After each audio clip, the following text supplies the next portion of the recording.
nada tão difícil não, entendeu? Mas às vezes cai. Mas não é aquela matéria que você tem que se debruçar, tá estudando igual uma doida, não. Tanto que assim, pessoal, vou logo avisando.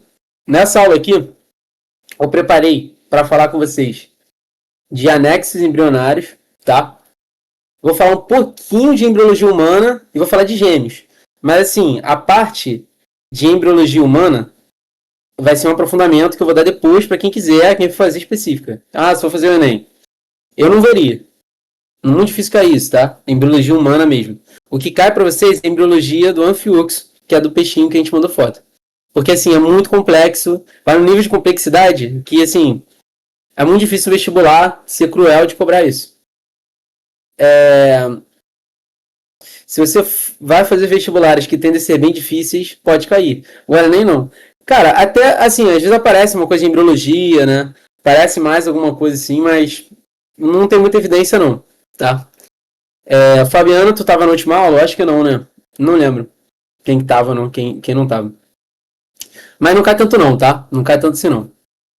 Mas o conteúdo da primeira aula é o que mais cai. Da segunda, cai menos. Cai mais em provas específicas, mas é maneiro para tu entender como é que formam os tecidos, né? Para a próxima aula que a gente vai falar de histologia. Mas vamos lá. Vamos pro Canva agora. Mas voltando para os cordados. Notocorda é uma estrutura, tá? Que basicamente ela é uma precursora, não uma precursora da coluna vertebral, tá errado, mas ela abre caminho para a coluna vertebral, tá? Os primeiros cordados, ou os protocordados, né? Nós temos os protocordados e os cordados verdadeiros, tá? Todo mundo é cordado. Protocordado e cordado verdadeiro.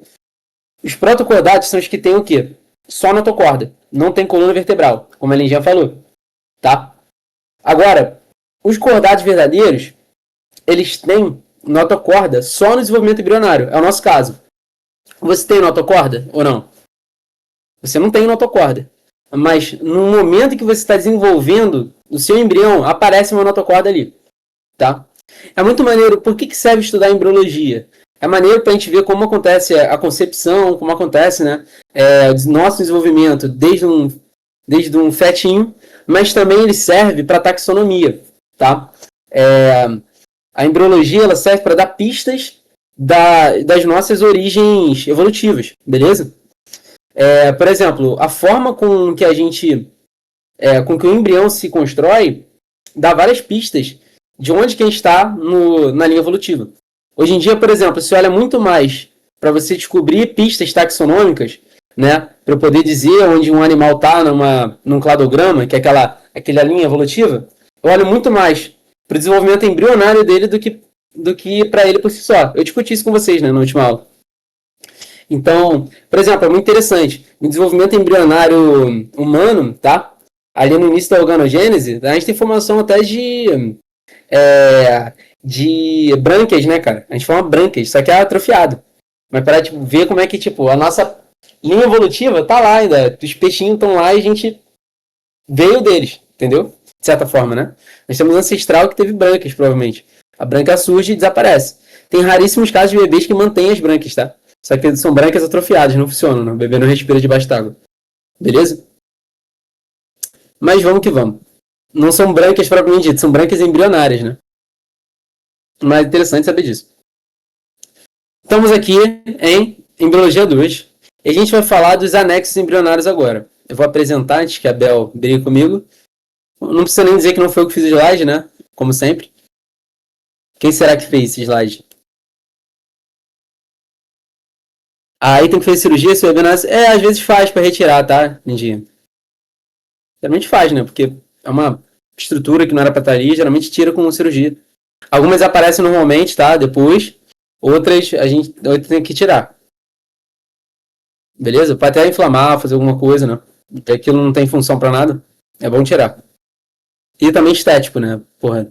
Então, porque não dá pra ver que é uma branca, não parece que o bicho tá respirando. Né? Parece tipo um furúnculo aqui. Entendeu? Quando o bebê nasce. Parece mais um furúnculozinho ali. Mas vamos falar aqui dos anexos embrionários. Cara, o que é um anexo embrionário? Alguém se arrisca a me dizer?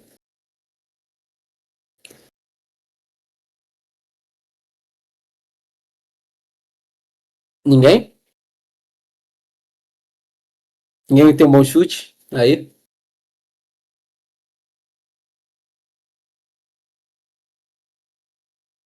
É o que segura o feto. Protege. Tá bom. Então, anexo embrionário são estruturas, beleza, que estão juntas do feto, tá? Estão em volta ou anexadas, por isso que o nome é anexo embrionário. Protegem, tem função de proteção, nutrição, beleza? Hidratação. E estão, trocas gasosas também, armazenamento de excretas, e estão ligadas, tá? Ao feto. E tem outro ponto agora. Tem origem somente no embrião, tá? Calma que a gente vai lá. Vamos lá. Placenta é anexo embrionário? Quem que acha que é, quem acha que não é? Placenta é anexo embrionário ou não?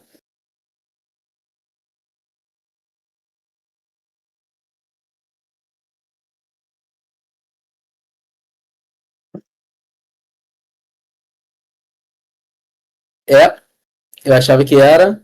Não. Sim, não. Acho que sim. E vamos lá. Não, não é um anexo embrionário, tá? Porque assim, para ser anexo embrionário, tem função de quê? Nutrição, função de proteção, até aí tudo bem. Função, tá? De trocas gasosas, mais ou menos, né? Não deixa de ser a placenta, tá relacionada a isso. Mas tem que ter origem no embrião, e somente no embrião. Quando a gente pega a placenta ela tem origem não só no embrião, mas na mãe também, né? Então não dá para chamá-la de anexo embrionário. Mesma coisa o cordão umbilical. Ela não é anexo embrionário, tá? Porque o cordão umbilical também tem origem na mãe, não é apenas no embrião. Beleza? Então, basicamente, os anexos embrionários são 4, tá? É o âmnion, o córeo, tá? Você pode chamar de amnion, corion, ou pode chamar de âmnio, córeo só, saco viterínico e alantoide. Tudo bem até aqui? A gente já vai falar um pouco mais da placenta, essa estrutura. Ter origem no embrião é porque faz parte dele? Não, se origina das células embrionárias, tá, Lindinho? Por exemplo, uma coisa que tem origem somente nas células embrionárias, tá? Para ser anexo, tem que ter essas funções de proteção, né? Ó, proteção, hidratação, uma dessas funções. Proteção, hidratação, armazenamento de excretas, nutrição, beleza? E tem que estar o quê? E tem que estar anexado, tem que estar unido ao feto, junto ao feto, beleza? E ao mesmo tempo só pode ter tido origem nele, beleza? Só pode ter tido origem no feto, nas células embrionárias. Não do feto, né? Tá errado, fala feto. Ainda não é feto, é embrião, tá? Embrião. Feto é depois. Tô falando feto. Sempre que eu tô falando feto. Embrião, tá, galera? Anexo embrionário tem origem nas células do embrião. Feto é só depois que já tá formado os primeiros órgãos, tá bom? Quando todos os órgãos, tá? Os órgãos ainda sem estarem desenvolvidos. Mas só quando todos os órgãos estão prontos ali, que eu posso chamar de feto. Beleza? Formou os órgãos, não ainda estágio, né? Estágio fetal, estágio que ainda não está desenvolvido, né? É um órgão adulto, né? Que a gente chama, é um órgão fetal. Ele, até formar todos os órgãos, ainda é embrião, tá? A gente só pode chamar de feto depois, tá? Da formação, depois da organogênese. Beleza? Que é a formação dos órgãos. Tudo bem até aqui? Estão me acompanhando no raciocínio ou não? Estão me acompanhando no raciocínio? Beleza. Então, para ser anexo embrionário, só pode ter origem no embrião, beleza? E são 4. Só são 4 anexos embrionários, tá? Porque são os únicos 4 que têm origem unicamente no embrião. É o âmnio, o córeo, o saco viterínico e o alantoide. Agora, o nosso trabalho é descrever cada um deles e depois entender como é que se forma a placenta e o cordão umbilical, beleza? Que não são anexos. São estruturas, beleza? Tudo bem até aqui? Vamos lá. Vamos falar do âmnio. O âmnio, beleza? Ele é uma bolsinha. Esse aqui é o âmnio, tá? Eu não tô conseguindo ver se tem como ele tem. Esse é o âmnio, ó. Tá vendo? Esse... Eita. Que parece uma borracha. Essa bolsa aqui, ó. É azulzinha, tá? Que eu tô preenchendo aqui. Essa bolsa aqui, ó. Que eu tô preenchendo aqui com vermelho. Beleza? Esse aqui é o âmnio. Vou apagar aqui só pra não atrapalhar vocês. O âmnio, beleza? É a bolsa mais interna. tá? O âmino, ele serve principalmente para uma coisa: evitar a ressecação do feto, tá? Do feto, pelo amor de Deus, do embrião. Não chama de feto, hein? Tá errado, chama de feto. Ele serve para quê? Para evitar o ressecamento, tá? Do embrião. Ressecamento do embrião. Ele serve para não ressecar o embrião. Ele evita isso, beleza? Ele hidrata o embrião. Então, ele é uma bolsa cheia de líquido, principalmente cheia de água, tá? Protege também o embrião de choques mecânicos, tá? Porque ele é uma bolsinha que envolve ele, tem uma aguinha para amortecer o impacto, né?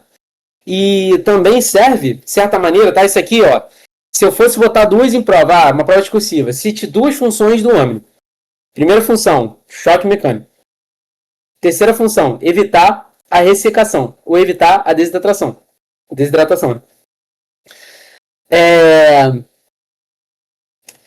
Agora, se ele quiser uma terceira, o que eu falo?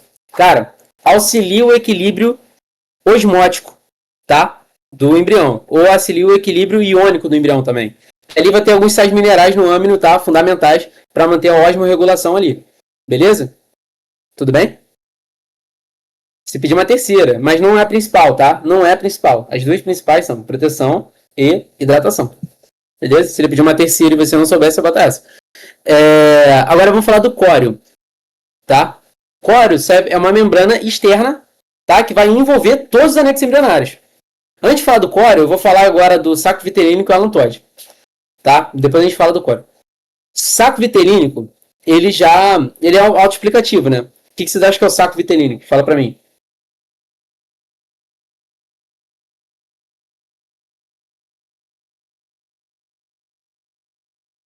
Saco vitelínico. Um saco pro vitelo. Perfeito. Armazena vitelo. O que é vitelo mesmo, pessoal? Me lembra aí.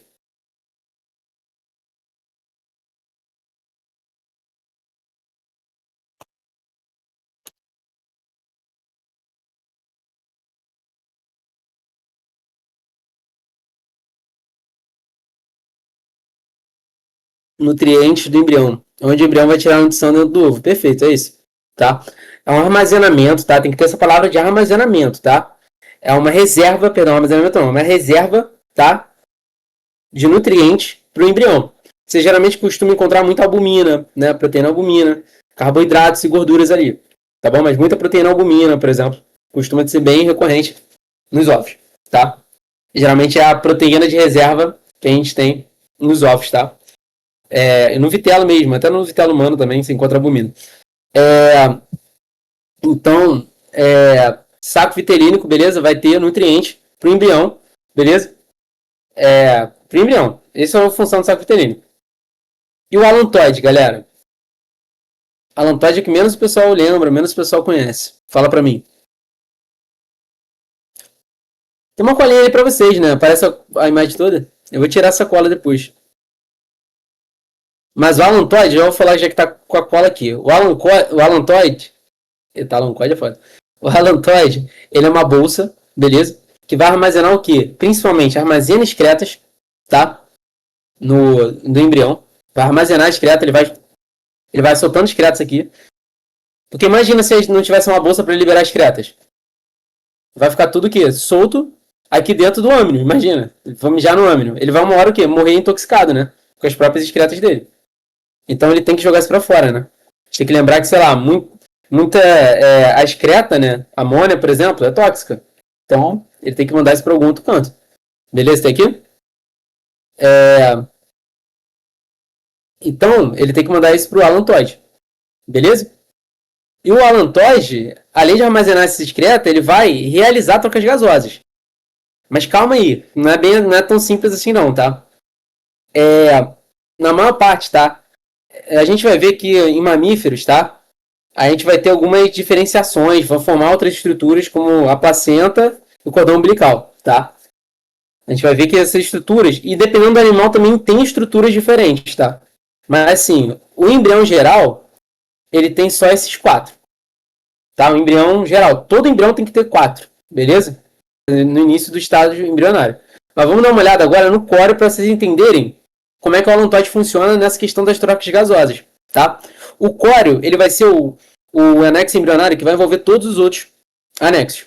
Ele é a parte mais externa, tá? Essa bolsa aqui que envolve o embrião. Quase que eu falo feto de novo. Que envolve o embrião, tá? E o córeo, beleza?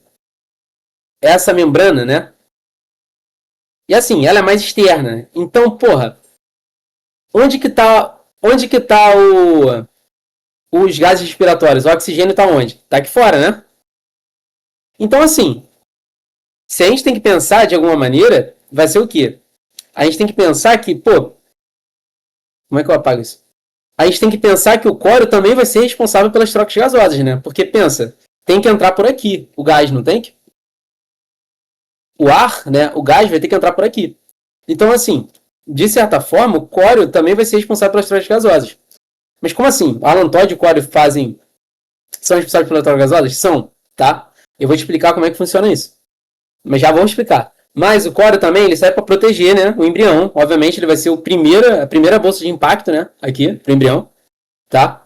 Então, principalmente para proteção aqui, beleza? E nos mamíferos placentários vai formar placenta também, a gente já fala disso. Agora vamos falar aqui do Alan Todd e do córeo nessa questão das trocas gasosas, tá? Cara, vai surgir aqui, beleza? É como se fosse uma estrutura, tá? Mas é uma junção entre o alantoide e o córeo, tá? O nome é alantocóreo, nome bem autoexplicativo, né? Serve para que o alantocóreo? Que é essa junção entre o alantoide e o córeo. Serve para realizar as trocas gasosas, tá? Beleza? Porque assim, o alantoide está ligado diretamente com o embrião. Tanto para jogar excretas por aqui, mas também para quê? Para fazer trocas gasosas. Beleza? Então assim, ele é vascularizado, tá? Então costuma ter alguns vasos sanguíneos que vão desembocar aqui no alantocóreo, beleza? Que é essa junção entre o alantoide e o córeo. E a partir disso, ele vai conseguir o quê? Captar ar, tá? No meio externo e jogar ar para fora. Captar gases respiratórios, geralmente, né? Oxigênio, do meio externo e jogar CO2 para fora. Beleza até aqui? Esse é o alantocóreo. É uma junção entre o alantoide e o córeo que o bichinho usa para respirar. Beleza? Tudo bem até aqui? Faz sentido, né? Porque o alantoide está dentro. O córeo é a parte mais externa. Tem que ter alguma junção entre os dois para haver respiração. Beleza? Esse é o alantocóreo. Tudo bem até aqui? Tá. Agora, a gente fala um pouquinho sobre placenta e cordão umbilical. Como eu falei com vocês, placenta ela não é um anexo embrionário. Por quê? Placenta nada mais é do que o quê? A junção entre o córeo do embrião, tá? Parte mais externa do embrião, e o endométrio da mãe, tá? Ó, o córeo, a parte mais externa do embrião, e o endométrio da mãe, beleza? Endométrio é o quê? É o tecido, beleza, do útero da mãe. O córeo mais deixa eu apagar essa porra aqui, calma aí. Meu Deus do céu. Então não tá muito maneiro, não. O útero da mãe, né? Beleza? Vai ficar na parte interna do... valeu, obrigado. Valeu. O córeo da mãe, beleza? Córeo da mãe. Córeo do embrião. O endométrio da mãe vai ficar numa parte interna do aparelho reprodutor feminino. Já vou mostrar para vocês onde é que fica localizado. Deixa eu mostrar agora. Dando spoilers de tudo. Ó, mas tá aqui, ó. Tá localizado aqui, na parte mais interna, tá? E para formar a placenta, né, vai ter que juntar o córeo do embrião. Deixa eu já botar o bagulho aqui, cara, que eu tô toda hora sendo do slide para ver o que vocês estão falando. Vai ser a junção do córeo do embrião com o útero da mãe. Não com o útero todo, né? Mas com o endométrio da mãe, beleza?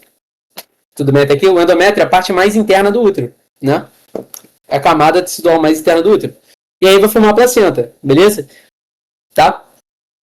A placenta, beleza? Ela funciona da seguinte maneira, né? A mãe vai basicamente mandar a nutrição toda, beleza? Por via placentária. Ela manda a nutrição do filhote por via placentária, tá? Tudo que o bebê precisa, né? O embrião precisa, ela vai mandar por ali. Então, assim, nutrição, beleza? Anticorpos vão passar. Já vou falar com mais detalhe da placenta.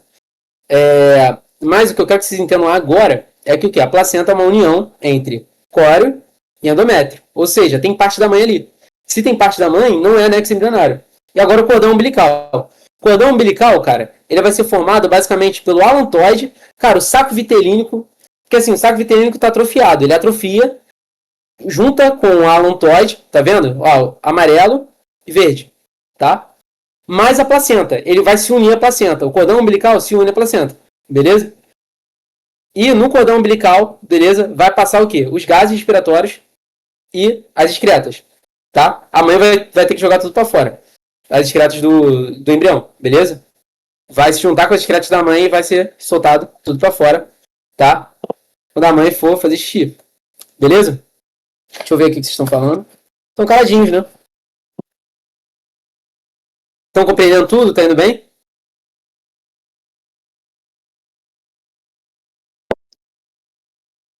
Essa parte é meio chatinha, né? Eu acho maneiro, cara. Eu particularmente curto, mas sei que é meio viagem, você tem que ficar imaginando umas coisas assim meio que você não tá vendo, né? Então é meio complicado. Na aula, tá? De embriologia. É, vocês foram. Todo mundo foi ali. Eu, vocês. É, o, assim, é um bagulho que eu vou te falar. Eu vou explicar melhor como é que funciona essa formação do cordão umbilical, essas paradas para vocês. Vou explicar de forma bem rasa na aula de aprofundamento, tá? Mas é um pouquinho mais sim, puxadinho, tá? Mas vamos lá. Deixa eu ver se a placenta tá aqui. Tá, a Bel botou como sempre. Ó, vamos falar logo da placenta, depois a gente volta no ovo, já que a gente tá falando dela. É...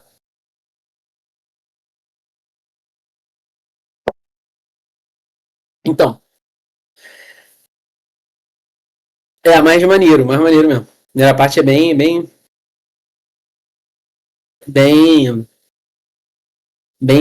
engasgada. Mas, cara, a placenta, tá? Beleza? Ela vai ser uma estrutura, né? Ou melhor, até mesmo um órgão, né? A gente pode chamar ela de órgão, tá? Que vai basicamente nutrir o embrião, e nem só o embrião, o feto até o desenvolvimento do embrionário total, tá? Então, assim, vai continuar nutrindo o feto depois que os órgãos já tiverem estabelecidos, beleza? Vai nutrir o feto até o fim do desenvolvimento fetal, até ele virar um bebezinho, até o parto, beleza? E, e qual é a questão aqui? A questão é a seguinte, só eu queria uma imagem até melhor da placenta, mas tá bom. É, deixa eu só ver esse negócio que ele. Deixa eu só ver se ele vai passar o slide automaticamente. Acho que vai, né? Tem como parar isso, Bel? Tá vendo que tá com o bagulho. Acho que ele vai passar automático. Não, que porra é essa? Trouxe aqui. Não, tá parecendo um bagulho assim, tipo uma parada rodando aqui, sei lá, que porra é essa?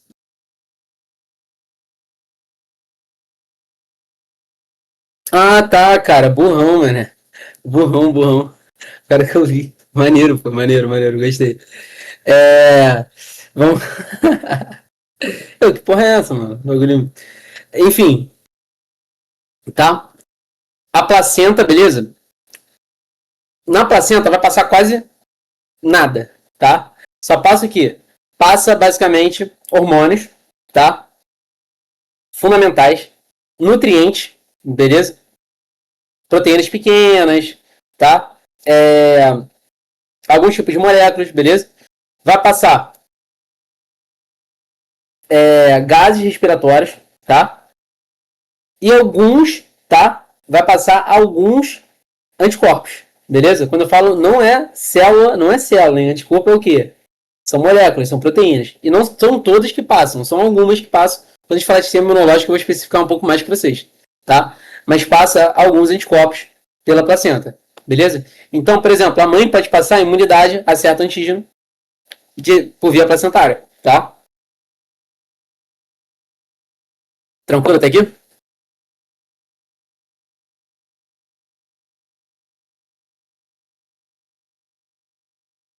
É, E qual é a questão? Por que as coisas não passam pela placenta? Porque existe uma estrutura na placenta, que não está bem mostrada aqui, mas chamada barreira placentária. A barreira placentária, tá? Ela impede de passarem coisas que não deveriam passar pela placenta, tipo células, tá? Moléculas muito grandes, patógenos, alguns patógenos, né? Tem alguns que passam pela placenta, tá? Tem alguns patógenos que passam pela placenta. Por exemplo, o Zika vírus. Pode cair para vocês. O Zika vírus, ele consegue passar. Por que o Zika vírus consegue passar pela placenta?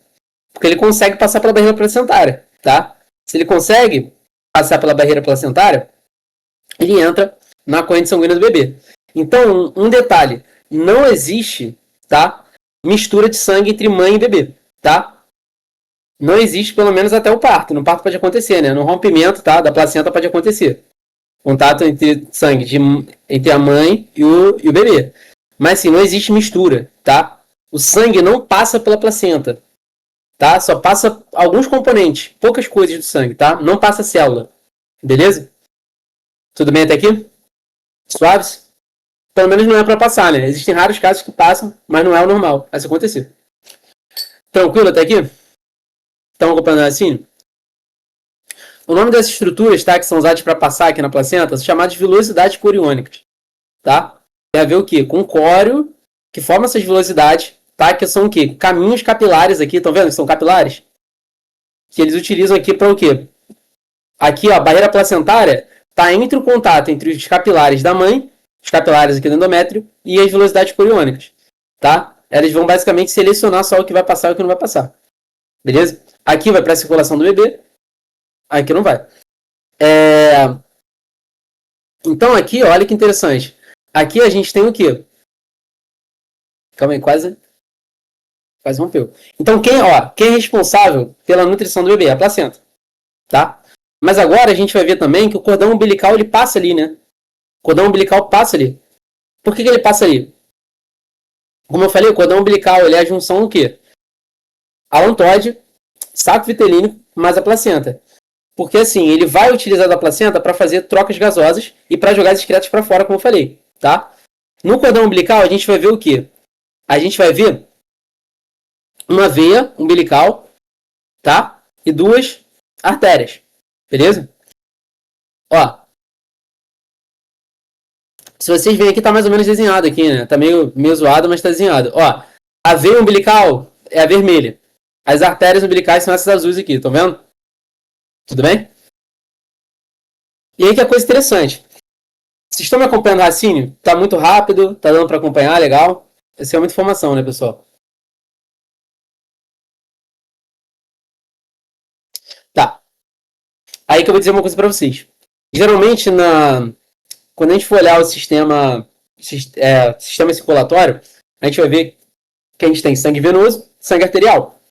Já ouviram falar disso? Sangue venoso e sangue arterial?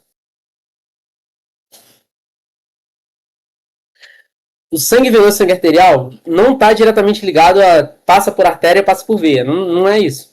O sangue arterial é um sangue que é rico em oxigênio. Tá? Beleza? O sangue venoso, ele é pobre em oxigênio, rico em gás carbônico. Tudo bem até aqui? Estão acompanhando, né? Então, é aí que está a grande questão. A maior parte das veias carrega sangue venoso. A maior parte das artérias carrega sangue arterial. Não é isso que define se é veia ou artéria. O que define se um vaso é veia e o que define se um vaso é artéria? Alguém me diz aí, duvido, se alguém souber dessa informação. O que é uma veia? O que define se um vaso vai ser uma veia ou vai ser uma artéria? Fala pra mim.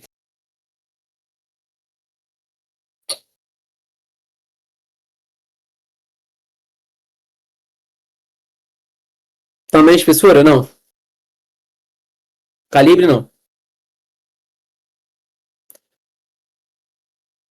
Nível do fluxo? Não. Também não. O que define se uma coisa vai ser uma veia ou uma artéria é o caminho por onde passa o sangue. Como assim? Se o sangue está vindo em direção ao coração, tá? A gente chama de veia. O sangue está indo em direção ao coração, a gente chama de veia. Se está indo do coração para a circulação sistêmica, perdão, nem para a circulação sistêmica, falei besteira. Se está indo do coração para os capilares, que são os pequenos vasinhos que eles vão para os órgãos, né? Eles trocam sangue com os órgãos, beleza? Passam nutrientes, né? Gases respiratórios para os órgãos. A gente chama de artéria, beleza? Tem até uma dicasinha para vocês gravarem. A veia, ela vem pro coração, tá? A veia vem pro coração. Essa é a dica. Veia, vem. Aí a artéria é o contrário, né? A artéria sai do coração. Vai pros capilares. Então é isso que define se é veia ou artéria, tá? Mas em geral, a maioria das veias carrega o sangue venoso. Só tem uma exceção. A veia pulmonar, tá? Veia pulmonar carrega sangue arterial. As artérias, a maioria das artérias carregam sangue arterial, menos a artéria pulmonar. A artéria pulmonar carrega sangue venoso. São as duas únicas exceções. Eu poderia dizer que são as duas únicas, mas no feto também é o contrário. No feto, quando a gente for olhar, a gente vai ver o quê? A gente vai ver que nós temos o quê? A veia umbilical, ela carrega sangue arterial, tá? É ao contrário também. E as veias e as artérias umbilicais carregam sangue venoso. É ao contrário. No feto, quais são as únicas exceções? É no feto e no pulmão, tá? No feto e no pulmão são as únicas exceções. No feto, a artéria umbilical, né? Não no feto, é no cordão umbilical e no pulmão. No cordão umbilical, a veia carrega sangue arterial. E as artérias carregam sangue venoso. No pulmão também. A veia pulmonar carrega sangue arterial. A artéria pulmonar carrega sangue venoso. Faz sentido para vocês? A dica é, tá? A veia vem. A veia é todo tipo de vaso sanguíneo que vai em direção ao coração. Beleza? Suave aqui? Tranquilo. Vivendo e aprendendo. Então, de cordão umbilical e placenta, é isso que tem para vocês entenderem, tá? Função principal da placenta, nutrição, tá? Do embrião, duas funções, nutrição, proteção também, tá? Proteção contra micro-organismos por causa da barreira placentária, tá? Micro-organismos. Nutrição do bebê, produção hormonal, tá? Passagem de hormônios, tanto bebê quanto para mãe, né? Beleza? Tudo bem até aqui? Ó, produção de células sanguíneas por feto, a Bel lembrou bem aqui, é muito importante também. Então a placenta tem essas funções. Função do cordão umbilical. Trocas gasosas, tá? CO2 e O2.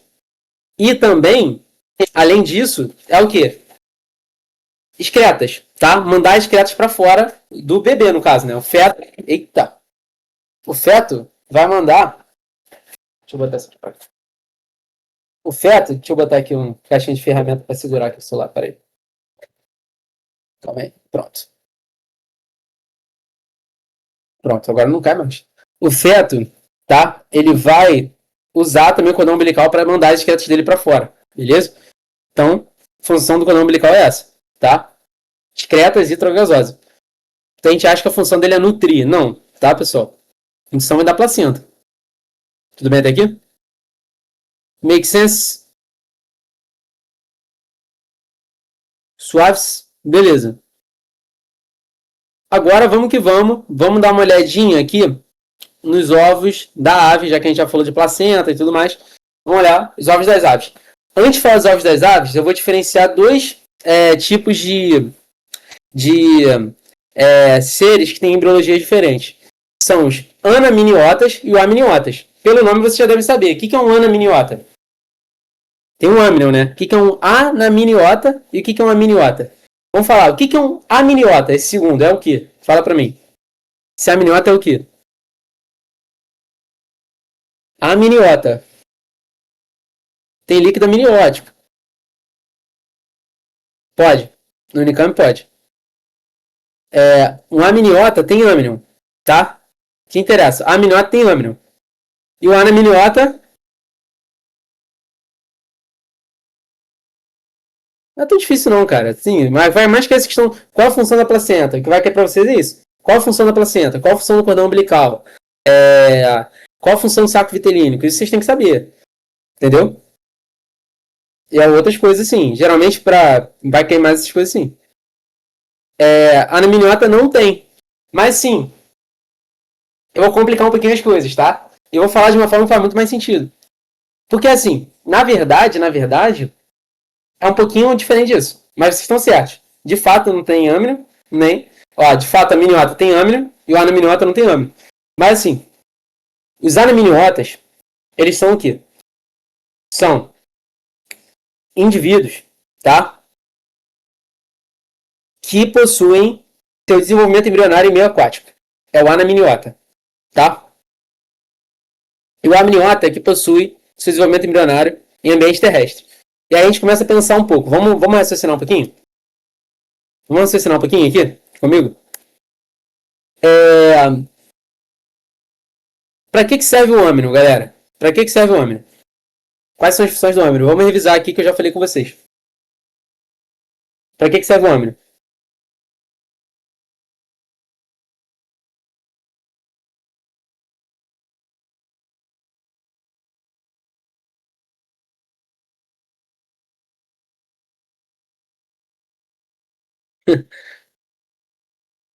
Principal função, desidratação, né?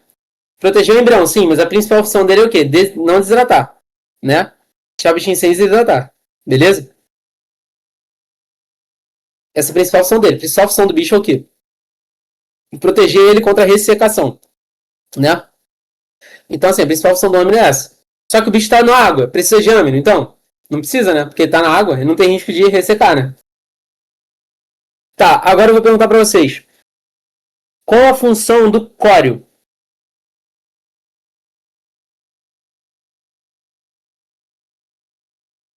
Proteger, mas também trocar as gasosas, né? Só que sim, o camarada, o camarada ele já tá na água. A água é o quê? A água, ela é um meio fluido, né? Tá? Os gases que estão dissolvidos na água conseguem facilmente passar pro embrião e sair. Concorda comigo? Os gases dissolvidos em água passam e saem do embrião facilmente, né? Beleza? É meio fluido, né? É meio aquoso ali. Beleza? Então precisa de córeo? Não precisa, né? Não precisa de córeo. E qual a função da alantoide, galera? Principal função da alantoide.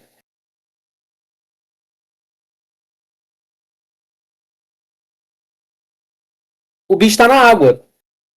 Pô, ele não pode soltar a esqueleto dele direto na água?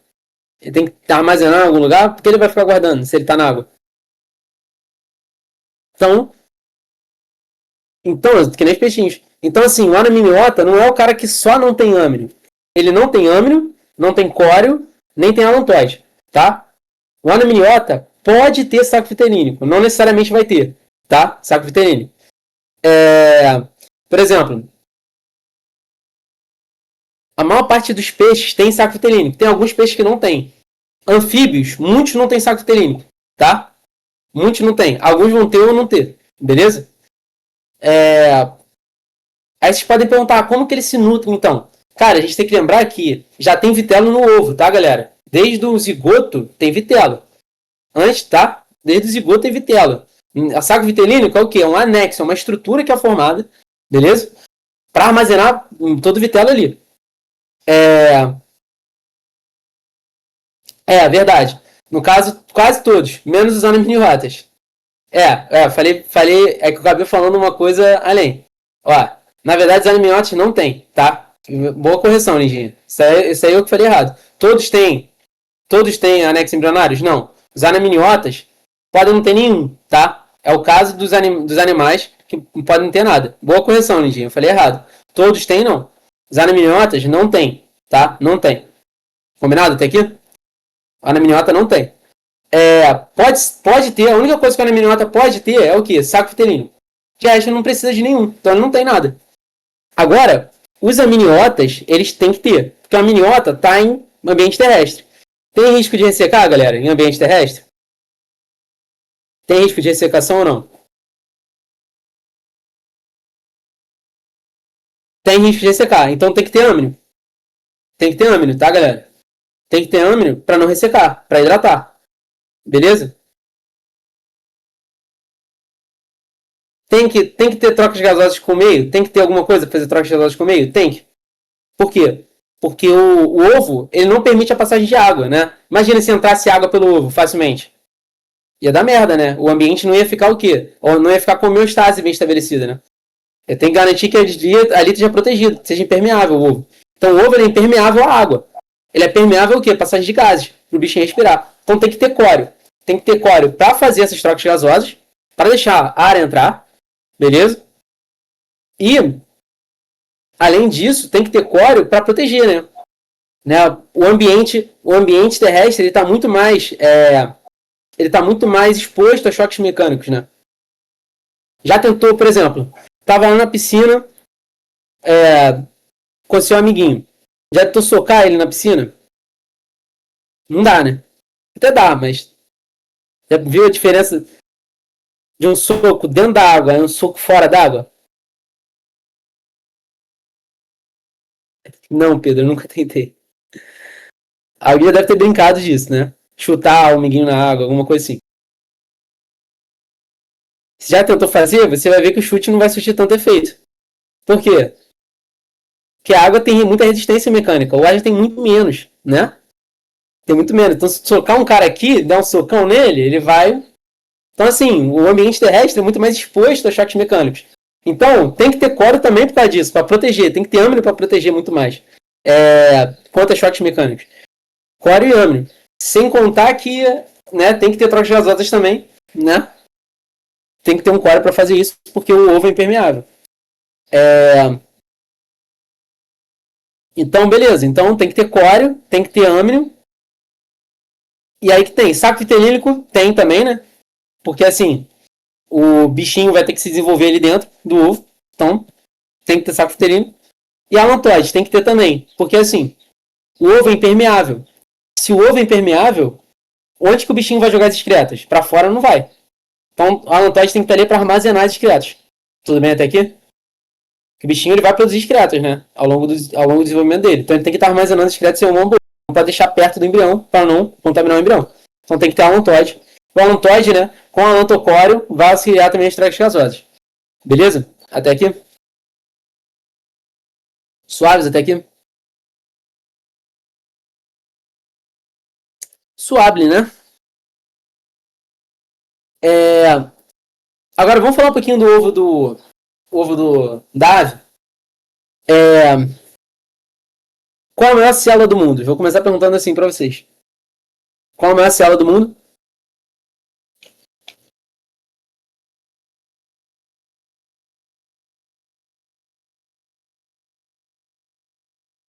Ovócito.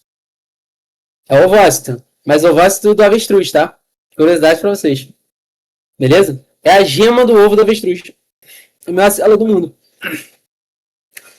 Tá? Gema do ovo do avestruz é maior que a mão de muita gente aí. Que isso, Lindinho? Avestruz é sacanagem, mano. Pô, avestruz é foda. Pô, eu vi que o ovo é calórico pra cacete, tá? O ovo da avestruz é muito calórico. Não sei quantas mil calorias. Só um ovinho de avestruz. Então não é muito bom pra dieta, não. É... E aí, é a maior célula do mundo. Agora vamos falar do ovo da galinha, que é o seguinte. Eu até esqueci o nome, calma aí, deixa eu pegar aqui que eu vou. Eu esqueci o nome da parada. Mas, assim, vocês já viram quando tu quebra o ovo da galinha ali pra tu fazer. Pra tu fazer ali aquele omeletezinho, aquele ovo mexido. Já deve ter visto que tem uma gosminha, né? Ali no ovo, né? Vocês já viram isso? O que tua avó falava que era isso?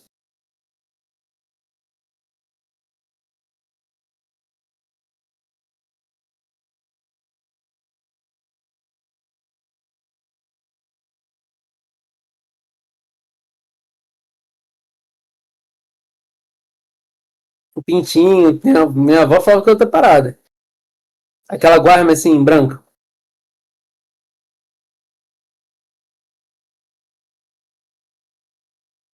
Tá, a gente até tira, tá? Isso aí. Não vai dizer que era galada. É como foi o esperma do galo. Só que isso é caô, né, cara? Tipo, não é esperma. Muita gente acha que é, fica ai, com nojo. Aí tira o bagulho. Cara, esse bagulho aqui tem um nome, eu sempre esqueço o nome, né? Chalaza ou calaza, né? É, aquela. Essa são uma rede de proteínas ali que tem pra segurar a gema ali no meio, tá? Minha avó não falava isso, não. Caralho, cara. É calaza. Escreve como C-H-A, calaza ou chalaza, tá? Nunca ouviram falar dessa história, não, cara? Pô, o pessoal aí do campo fala. Que eu vou falar, minha avó era mais. Nunca tinha ouvido falar dessa porra, cara, caralho. É, mas tem essa história. Muita gente tem nojinho e tudo mais, tira essa porra. Não, não precisa tirar, que é uma proteína, tá? É uma rede de proteína que segura a gema ali no meio. É, agora eu sou. Já é. Agora é o seguinte: outra parada. O ovo, ele tem uma câmara de ar, beleza? Porque assim, geralmente fica, tá? Aqui em cima. Se vocês perceberem, é mais oquinho, tá? Na parte de cima. Ou na parte de baixo, né? Depende do referencial. É, mas assim, vocês vão perceber que vai formar uma camadinha de ar ali, tá? Fala que a gema e a menstruação não tá. Pô, Bel, assim, não tá muito errado não, tá? Não tá muito errado não, Bel. O ovo é a menstruação da galinha, de certa maneira, né? Não tá muito errado. Porque a galinha não precisa pôr. Pra ela pôr ovo, ela põe o ovo. Eu até tava discutindo isso com vocês.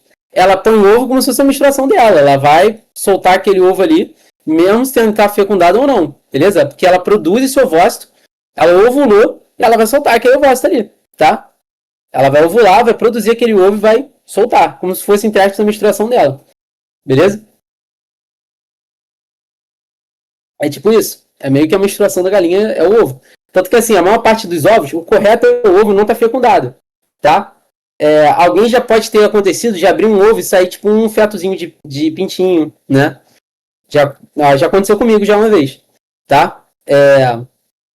Intenso. Mas assim, geralmente é o quê? É um ovo que não era pra ter acontecido isso.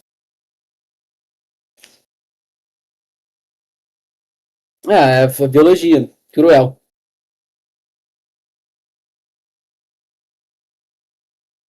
Às vezes pode ser. Geralmente pontinho com sangue pode dar a ideia de que é um embrião sendo formado ali. É, pode ser. Já podia ser um ovo que já estava fecundado, né?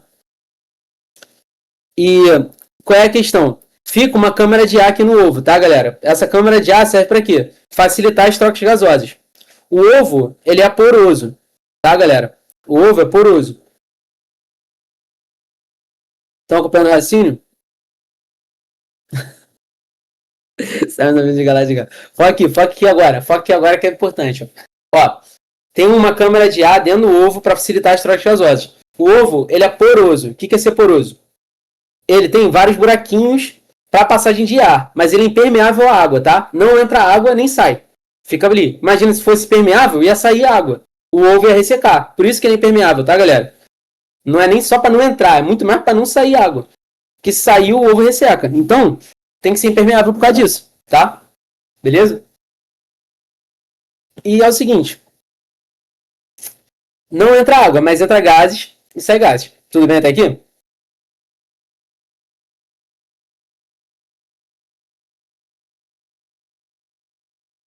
Agora eu vou perguntar para vocês. Ó, ele é impermeável à passagem de água. Impermeável à passagem de água. Agora ele é permeável à passagem de gases. Tudo bem até aqui ou não? Suave? Tranquilo? Estão comigo? Deixa eu ver aqui. Agora eu vou perguntar para vocês. Durante o desenvolvimento do, do embrião ali dentro, até nascer o pintinho, o ovo aumenta o peso, se mantém o mesmo peso ou diminui o peso? Questão da FRJ. Perguntando para vocês.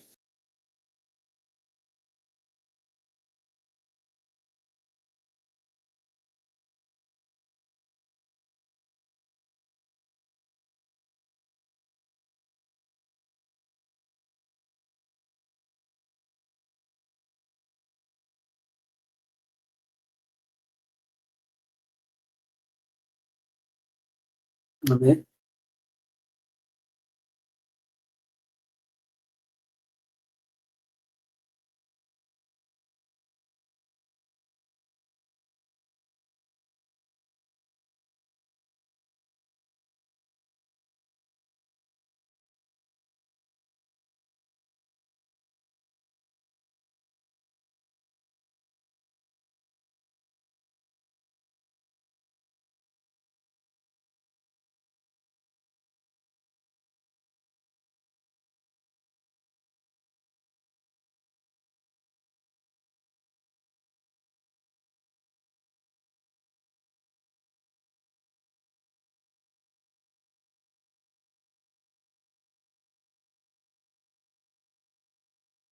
Deixa eu ver.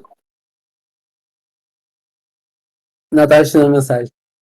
É, aumenta, perde, mantém, que é aquela mitose estranha, que não duplica. Eu perguntei se peso. Peso tem a ver com massa, tá, Angie? Não tem a ver com volume. Mantém o peso, aumenta, perde. Cara, então, vamos raciocinar um pouco? Vamos raciocinar um pouco, ó. Todos os nutrientes que estão no ovo, na teoria, vão o quê? Vão ser utilizados pelo embrião para formar o quê? Estruturas, né? Embrionárias. Não sai água, né? Então, na teoria, o quê? Se os nutrientes eles vão sendo convertidos ali dentro, nutrientes para o embrião, e o ovo é impermeável, não sai nada de dentro dele, na teoria, o que vocês vão pensar? O que vocês pensam? Aumenta não, né? Se mantém a mesma coisa. Aumenta, não entra nada, então aumenta. Não, mantém, tá certo. Na teoria, mantém. Calma, calma, calma, calma aí. Calma aí que a gente tem que pensar. Ali tá tudo fechado e impermeável. Mas é permeável alguma coisa, né, galera? A gases respiratórios. Se é permeável a gases respiratórios, está entrando e saindo gás. Vamos analisar uma coisa? O2 está entrando. O2 entra e CO2 está saindo. Se o O2 entra e o CO2 sai, o que está acontecendo com o peso, galera? Quem é mais pesado, O2 ou CO2? Meu lógico, né? O2, dois oxigênios. CO2, tem dois oxigênios, mais um carbono. Quem é mais pesado? Quem tem mais massa molecular, galera?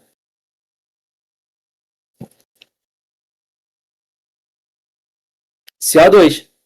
Se o CO2, que é mais pesado, está saindo, no final das contas, está perdendo peso ou está ganhando?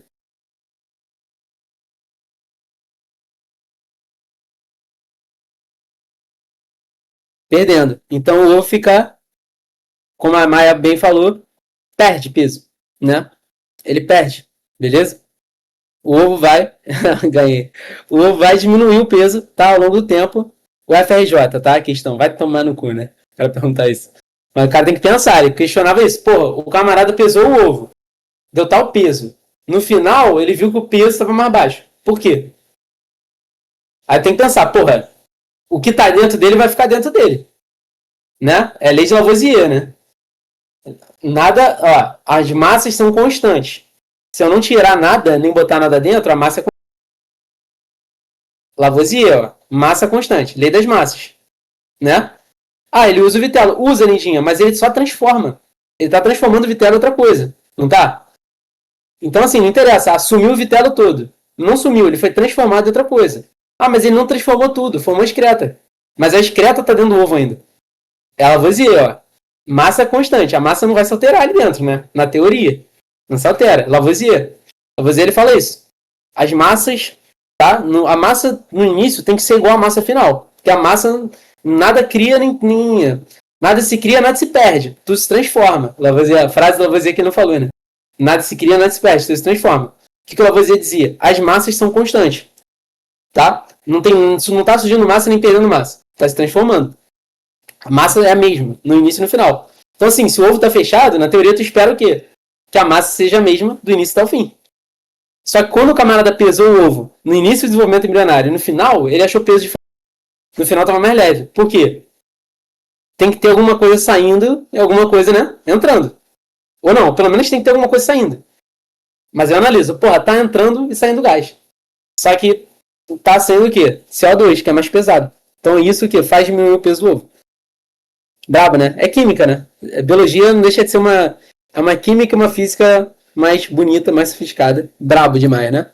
Interessante. FRJ pra vocês aí. Beleza? Agora vamos falar bonitinho, né? Os bichinhos que a Bel botou. Vamos falar agora dos ovíparos, ovovivíparos e vivíparos. Já vi ovovivíparos como ovivíparos, tá? É. Muito bonitinho, né? Olha aqui, passarinho. Vamos lá.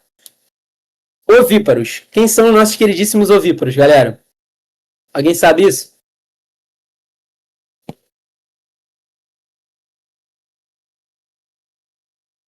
Imagina se eu não botasse pra apresentar isso. Acho que a Bel me matava a distância aqui. Mandava assassino de aluguel pra cá.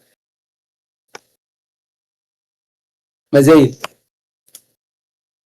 O que é um ovíparo? O que é um ovíparo? Sim.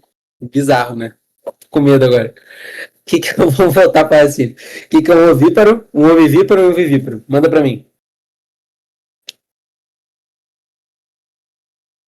Não vai botar nenhum kkk, Bel? Você quer deixar só esse sim seco aí. Caralho. Bizarro, hein? É pra ser assim mesmo? Tô com medo. Pensando que ela não tá brincando, não. Se alguém abrir minha porta aqui, eu já pulo ali pra trás, filho. É... Vamos lá. Vamos voltar para raciocínio. Ovíparo. Ovíparo é o que, galera? Ovíparo. Ó, vou dar uma dica para vocês. Ovíparo põe ovo. Vivíparo não põe ovo. Ovíparo não põe ovo, mas tem ovo dentro dele. Essa que é a parada. Deixa eu botar aqui para carregar. Tá? Minha brincadeira agora eu vou explicar certo. Cara, o que é um ovíparo? O ovíparo, ele é um animal, tá? Que tem um desenvolvimento embrionário externo. Beleza? E lá ele, tá? Ah, entendi. Tem, ó. Ó, vamos lá. O ovíparo, vou explicar para você exatamente. O ovíparo, ele é um animal que ele tem um desenvolvimento embrionário externo ao corpo da mãe, tá? Desenvolvimento embrionário externo ao corpo da mãe, beleza? E a nutrição, obviamente, como é externo ao corpo da mãe, vai ser uma nutrição que está contida dentro do próprio ovo, beleza? Tranquilo até aqui? Vivíparo. Vivíparo tem um desenvolvimento embrionário interno, tá? Dentro da mãe, beleza? E os nutrientes vêm da mãe mesmo, tá? É via ou placenta ou um órgão análogo, né? A placenta, beleza? Ou um órgão análogo à placenta. Tipo, tem alguns peixes que tem uma... É como se fosse uma placenta primitiva, entre aspas, né? Mas é um análogo à placenta, tá? Tem alguns peixes, alguns animais que possuem tipo uma placentinha bizarra, tá? Outros tipos de estrutura. Mas esses são os vivíparos. Tá bom até aqui? Então vamos lá. Ovíparo é o animal que tu vai ver botando ovo ali. Tipo, a galinha, ovíparo. Vivíparo somos nós. A gente bota ovo. Não bota ovo, né? A gente produz o bebê dentro da gente, tá? E vai parir. Beleza? O desenvolvimento embrionário vai acontecer dentro da mãe. Agora o ovivíparo. O ovivíparo é o mais diferentão da parada. O ovivíparo, ovovivíparo, né, melhor dizendo? Usem esse nome, tá? Ovovivíparo. Não ovivíparo, não. Usem esse nome. Ovovivíparo. É mais fácil, né, falar ovivíparo. Mas usem ovovivíparo. Ovovivíparo é um animal, tá? Que produz, beleza? O desenvolvimento embrionário, ele acontece dentro da mãe, mas é o seguinte, ele não tem troca de nutrientes com ela, não tem placenta, a mãe não manda nem nada para ele. Todos os nutrientes que o embrião vai usar é tudo do vitelo, tá? É tudo do vitelo, beleza? É como se ela produzisse um ovo e ficasse dentro dela, entendeu? Ela produz o ovo, só que ela não bota, ela deixa o ovo dentro dela. Beleza, tá aqui? Suave? Eu já tive um peixinho que pariu uma porrada de filhote. É exatamente esse peixinho guppy, tá? Então, assim, vamos pensar aqui em algumas coisas, tá? Só pra gente não deixar isso só assim. Vamos pensar aqui, a gente pode refletir um pouco sobre algumas questões. Por exemplo, o vivíparo é o mais ferrado, né? É o mais ferrado, beleza? O vivíparo, ele é o bicho mais ferrado porque é o seguinte: vai ter que carregar o bebê dentro dele, vai ter que nutrir o bebê, jogar as crianças dele pra fora. Então, assim, ainda tá carregando o bicho ali. Então, assim, é complicado, né? É... Exatamente. Mas pelo menos você não menstrua um ovo, né? Pensa por esse lado. Mas assim, é... então, então é complicado, né? Porque assim, seria muito mais fácil de botar seu ovo. Só você menstruar ovo, né, Bel? Esse que é o problema. Então, tem só essa questão. Seria meio complicado. Mas, é, é foda, né? Então, mas assim, sendo sincero, o vivíparo, ele é o mais ferrado, né? Porque assim, o vivíparo ele tem que carregar o bebê, tem que nutrir o bebê, tá? Então, a gravidez é muito custoso para a mãe, né? É muito custoso, né? Você vai ter, tipo, uma série de complicações por causa da gravidez. Quando a mulher tá grávida, muito provavelmente, pensando na natureza, né, galera? Não a mulher só, mas, tipo, mamíferos que estão grávidos, eles tendem a precisar de nutrição, tá? Então, assim, porra, complicado, né? Mas nem vamos muito para a natureza, não. Vamos pensar, assim, em lugares onde a pessoa é pobre, tá? Lugares onde tem gente muito pobre, com dificuldade de acesso à alimentação, tá? Porra, óbvio que a mãe vai ficar desnutrida. Ela não vai ter o suficiente, tá? Não vai ter acesso a suplemento, né? Suplementação pra grávida, né? Não vai ter acesso. Então, assim, se bem que do jeito da economia, caralho, mas só tá viajando na maionese. Então, assim, deixa eu só ligar aqui. Cara, enfim, vamos lá, vamos voltar pro bagulho. É, o, Fez até um raciocínio, cara. Puta que perdi muito raciocínio agora, mano. Calma. Ah, tá. O vivíparo, ele vai ter que, porra, a mulher, ela vai ter que dar muito nutriente pro embrião. Ah, muito mesmo. Então, assim, vai demandar muito esforço. Ela vai ficar, provavelmente, com desnutrição. Não é o nosso caso, né? Assim, geralmente, né, se você ficar grávida, por algum motivo, tipo assim, tem que se preocupar, né? Não vai, eu tô grávida, suave. Depois de 9 meses a gente vê. Não. Vai procurar um médico. Você vai, pô, suplementar. Né? Suplementar para você não ficar sem cálcio, ficar sem alguns nutrientes necessários. Tá? Você vai fazer, sei lá, vai ter cuidados, fazer exercícios para não. Porque assim, tem um aumento do peso corporal, uma concentração de peso absurda na região abdominal. Porra, a tendência é o quê? A coluna ficar assim. Então provavelmente você vai fazer RPG, alguma coisa. Então, a gravidez, né, ela acaba custando muito para a mulher. Mas em caso, se a gente pensar na natureza, você basicamente vai.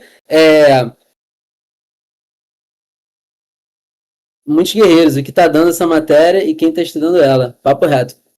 O mais guerreiro chegou agora. Então, assim, se a gente pensar na natureza, o vivíparo é muito custoso pro vivíparo, né? Muito custoso pro vivíparo a gravidez. Mas em compensação, vamos pensar em estratégias evolutivas agora. O vivíparo, por outro lado também, além do fato dele não ter que menstruar um ovo, né? Como falaram aí, outra coisa, os vivíparos, né? Muitos deles, né? A maioria dos vivíparos são placentários, tá, galera? Outros têm estruturas análogas à placenta. Mas assim, quando a gente for olhar o ovo dele, né? Quando você for olhar o teu ovócito, você vai ver que ele tem pouco vitelo. Concorda comigo? Tem pouco vitelo. Imagina a galinha. A galinha ela tem que se ferrar pra caraca, produzir uma cacetada de vitelo pra soltar um ovo que ela nem sabe se aquilo vai se conceber ou não. Não sabe se vai ter concepção ali. Não sabe se ela vai ter que produzir muita, vai gastar muita energia produzindo um ovo cheio de vitelo, um vitelo suficiente para sustentar todo o desenvolvimento embrionário, desenvolvimento fetal, tudo, até o nascimento do filhote. Então, assim, é foda, é muito custoso, tá? É muito custoso pro animal que não é vivíparo. O vivíparo já é esperto, ele já usa estratégia. Não. Eu só vou gastar minha energia se tiver concepção, tá? Só se tiver concepção eu gasto minha energia. Só vou desenvolver a placenta, só vou começar a nutrir se tiver bebê mesmo. Aí, tipo, é uma estratégia que o vivíparo tem. Mesmo assim, o quê? Nada são flores, né? A gestação é foda pro vivíparo, entendeu? É muito custoso. Mas ele garante o quê? Ele garante que o bebê vai nascer, pô. Ou não, né? Pode acontecer de não nascer. Mas ele vai se esforçar depois que tem a concepção. Vamos entregar ultrassons para galinha. Aí elas podem começar a parar de botar ovo. Né? Pensando por essa lógica. Vamos lá.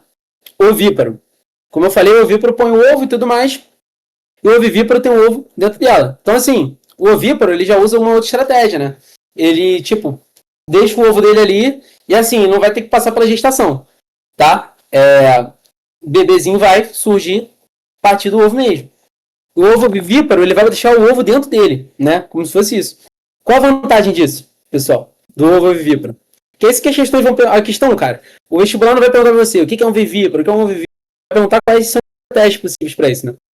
Então, assim, qual a vantagem do ovo ovivíparo? Carregar o ovo dentro dele. É o quê?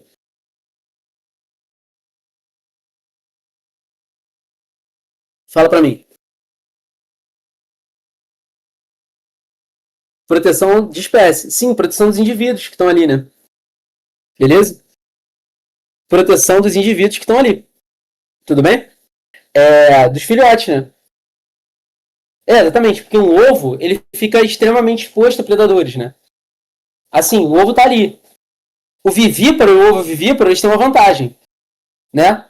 O feto, beleza? Vai estar protegido ali dentro. Concorda? Dentro o quê? Dentro da mãe. Então, assim, a mãe, ela é mais esperta, mais ágil, né? O ovo tá parado. Chegar um predador ali, pode simplesmente matar o ovo. Então, o ovo vivíparo, ele usa a seguinte estratégia. Vou carregar comigo. Só que tem algumas implicações. Primeira implicação. Tem a questão toda, né? De gerar peso para a mãe, vai dificultar a locomoção dela, né? E a segunda questão é o quê? A segunda questão é que, por exemplo, um ovíparo às vezes produz 2.000 ovos, cara. Então, peixe. Peixe produz ovo pra cacete. Tá? Muitos peixes são ovíparos. Então, por exemplo, uma ninhada de peixe pode ser 2.000, 3.000, 4.000, tá? Até mesmo 4.000. Então, se eu não me engano, tem alguns moluscos que eles botam mais de 8.000 ovos, cara. Se eu não me engano, tá? É coisa pra cacete. Depois até a gente fala de K e R estrategista, tá? Isso fica pra uma outra parada. Então, assim, porque ele pode lançar tudo ali, foda-se. Deixa tudo ali, meta o pé. A maioria dos ovos você morre. O outro vai conseguir resistir. Agora o ovo vivíparo, ele carrega o ovo dentro dele. Então, porra, tem uma limitação de espaço. Ele não vai conseguir produzir tantos ovos assim. Ele vai produzir 1.000, vai produzir 100, 120 no máximo. Um peixinho, né? Vai produzir 120 ovos. O ovo do peixe é pequeno, né? Então vai deixar dentro dele e vai nascer, tá? E nasce tudo ali. E aí ele conseguiu proteger o quê? Proteger o feto até o momento em que termina o seu desenvolvimento fetal. Beleza? Tranquilo até aqui, galera? Foi? Fechamos? Isso aqui? Entenderam assim? No final da aula, me lembrem, R e K estrategista. Vamos prosseguir. Tá. Aqui, como eu falei, né, a gente vai entrar aqui nessa parte de aprofundamento já, beleza? Na próxima aula a gente vai entrar no aprofundamento, falar de embriologia humana, cai pouco para vocês, mas eu venho falar de algumas coisas que sim, de embriologia humana, tá? O de peixe é qual? Cara, depende do peixe, tá? Mas a maioria dos peixes vão ser ali médio-lécitos, tá? Uma parte dos peixes vai ser médio-lécito. Mas depende do peixe, tá, Lindinha? Peixe, ele é mais, assim, depende, tá? Só não vai ver... O único ovo que tu não vai ver em peixe é centro-lécito, tá? E a lécito também é difícil, né? A lécito é difícil. O peixe... Entendi agora, perdão. Se tu perguntou qual é o ovo do peixe. O peixe, ele pode... A maior parte dos peixes são ovíparos, tá, Lindinha? Existem algumas exceções de peixes ovivíparos. Como é o caso do peixinho que eu tive, que é o peixe guppy. Peixe guppy, que é um peixinho que ele tipo tem um papinho aqui. Ele é douradinho, tem um papinho. ele, porra, a minha guppy do nada ficou prenha, soltou uma porrada de peixinho, o peixinho morreu tudo. Não consegui, eu não sabia lidar com isso. É, ele é azuidinho. Morreu tudo, coitadinho. Ah, pô, fazer o quê, cara? Não sabia. Do nada, meu irmão. Eu comecei a perceber que ela tava ficando gordinha, achei até que ela tava. Aí eu separei ela do aquário. Aí do nada, meu irmão, lá no aquário, começou a disparar uma porra de peixe. Eu fiquei tipo, que porra é essa, meu parceiro? Aí já não sabia o que fazer. Os peixes tudo morreram. Coitadinho. Mas vamos lá. Isso foi uns 100, moleque. Foi um assassinato de bebê, coitadinho. Mas vamos lá. Vamos falar agora, tá? Do desenvolvimento embrionário. A gente vai até só segmentação e nidação. Você vai falar de segmentação e nidação. Na aula de aprofundamento, a gente vai falar até neurulação e o resto é resto. Tá? Com vocês que, porra, se cair uma porra dessa pra vocês, de embriologia humana, que cai pra vocês em embriologia do... mas tá caindo um pouquinho de biologia humana, tá? Mas, cara, o que vai cair mesmo pra vocês é até ali a segmentação, tá? Segmentação e tudo mais. Dificilmente cai gastrulação, dificilmente cai neurulação, tá? E a gente vai ter isso numa aula aprofundada pra gente não gastar muito tempo. A gente tem que se concentrar só nisso, pelo menos a gente vai falar disso. Mas vamos falar um pouquinho agora desenvolvimento embrionário aqui humano, beleza? Antes de falar de desenvolvimento embrionário humano, vamos falar de alguns problemas. Beleza, tudo mais. Ato sexual, teve ali. Calma aí, cadê aqui? Não tá aqui se inscrever. Ato sexual, teve ali fecundação, beleza? Pá. Pô, mas aí vermelho é sacanagem, né? O gênio aqui. Pera aí, vermelho não dá nem pra ver essa porra. Piorou, pera aí. Calma aí. Tá. Fecundação ocorreu. Em qual terço, galera, aconteceu na tubuterina? Já adiantei, né? Vocês já viram isso comigo. Mas em qual terço aconteceu a fecundação, galera? Lembra que a gente divide em 3 terços, né? Qual terço da tubuterina acontece? Quem sabe essa? É medalha de ouro, hein?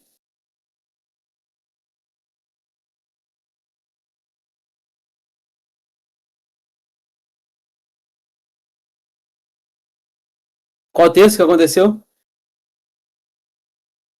Porra, Nana, sabe muito. Terço distal da tubuterina, tá? Beleza? A referência é sempre o útero, tá, galera? Referência é o útero.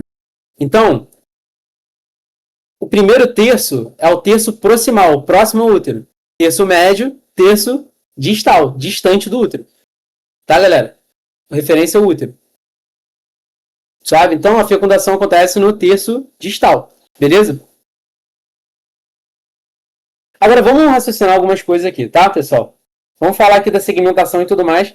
A segmentação do ser humano é muito parecida com a do Ophiuchus. Vamos dar uma olhada nela? Vou voltar lá para o início, nas primeiras aulas. Ó, vocês lembram, né? Terço médio, tá, Maia? Vamos lá. Putz, não dá pra pagar isso aqui não? Ah, não, porque é do próprio slide. Vamos lá, rapaziada. Deixa eu perguntar uma coisa pra vocês. Temos aqui o óvulo, né? O ovócito, né? Se a gente for mais rigoroso, espermatozoide chegando no ovócito secundário e fecundação, famoso zigoto. Vamos olhar para o ovócito secundário? Que estrutura é essa aqui em volta, galera, do ovócito secundário? A mais externa. Fala para mim. Lança. Ó, galera, vamos ver que tá afiada nas minhas aulas, hein, pessoal? Essa estrutura mais externa do ovócito aqui é qual? Como é que a gente dá o nome dela? Marco Polo não vale. Cuidado, a zona pelúcida não. Boa, L. Corona radiata. Aí você brincou, voltou para dormir. É a corona radiata. A zona pelúcida tá mais interna aqui, tá? É a segunda camada. Zona pelúcida. Bom que você lembrou, Bel. Zona pelúcida é a camada mais interna. Tá, a corona radiata vai ocorrer a fecundação, tá? E corona radiata vai pro caraca. Né? Vai ser perfurada pelas hialuronidades Depois lembra que a gente falou? Não precisa gravar isso não, tá, pessoal? Os grânulos corticais vão ajudar para interromper, para destruir o resto da corona radiata e destruir os receptores para outros espermatozoides. Beleza? E aí surgiu o seguinte. Galera, quem não lembra disso, dá uma olhadinha na minha aula de fecundação, tá? Eu não lembro qual foi, mas já deve estar no YouTube. Aí é o seguinte, presta atenção agora. Formou o zigoto, e como a Bel bem lembrou, o zigoto está com a zona pelúcida aqui, tá? Cara, para que serve a zona pelúcida? A zona pelúcida ela serve, tá? Nesse momento agora, a zona pelúcida na fecundação, ela serve também porque é nela que estão os receptores para espermatozoides, tá? É na zona pelúcida. Então ela serve o quê? Para deixar só espermatozoides humanos entrarem, né? Beleza? E para deixar os espermatozoides entrar com mais facilidade. E assim, outra coisa. A zona pelúcida agora, nesse momento, ela serve como uma barreira, tá? Uma barreira que impede que aconteça a anidação. Como assim? Vocês lembram que é anidação? O que é anidação, galera? Que evento é esse?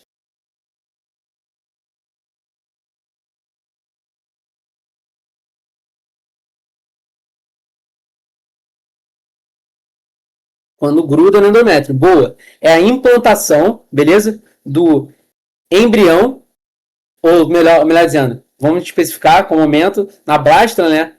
Como é a blástula humana, a gente chama de blastocisto. É a implantação do blastocisto, beleza? No endométrio da mãe. Boa. É quando o embrião implanta, entra dentro do endométrio da mãe. Escava o endométrio da mãe e implanta ali dentro. Essa é a inidação, tá? Quando ocorre a inidação, a gente pode dizer que houve concepção, tá? Beleza? A partir dali, se tentar tirar é aborto, tá? Antes não é. Então, ocorreu a anidação, implantou, tá? Beleza? Se tirar dali, já é aborto agora, porque já está implantado. Houve concepção. Tranquilo até ali? De boa, né? Suaves? Ok. Agora é o seguinte.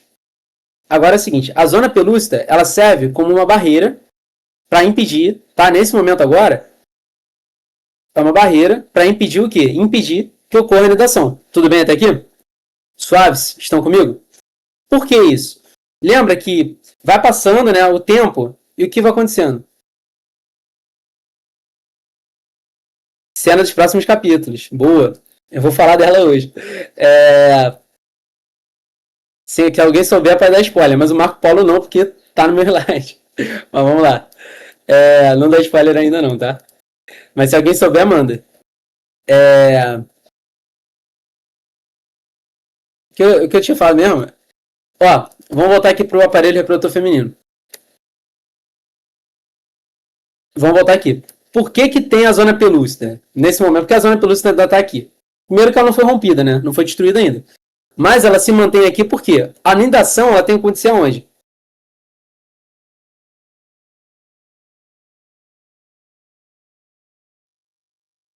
Nidação tem que acontecer no útero. Então a zona pelúcida ela tem que ficar tempo suficiente para o blastocisto se deslocar daqui até o útero.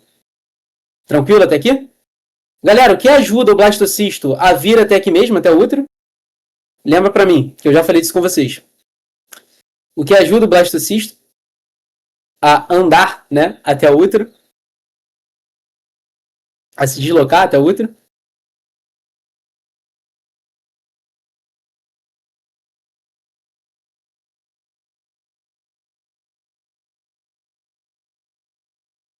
Vamos lembrar, pessoal, vamos lembrar, vocês sabem.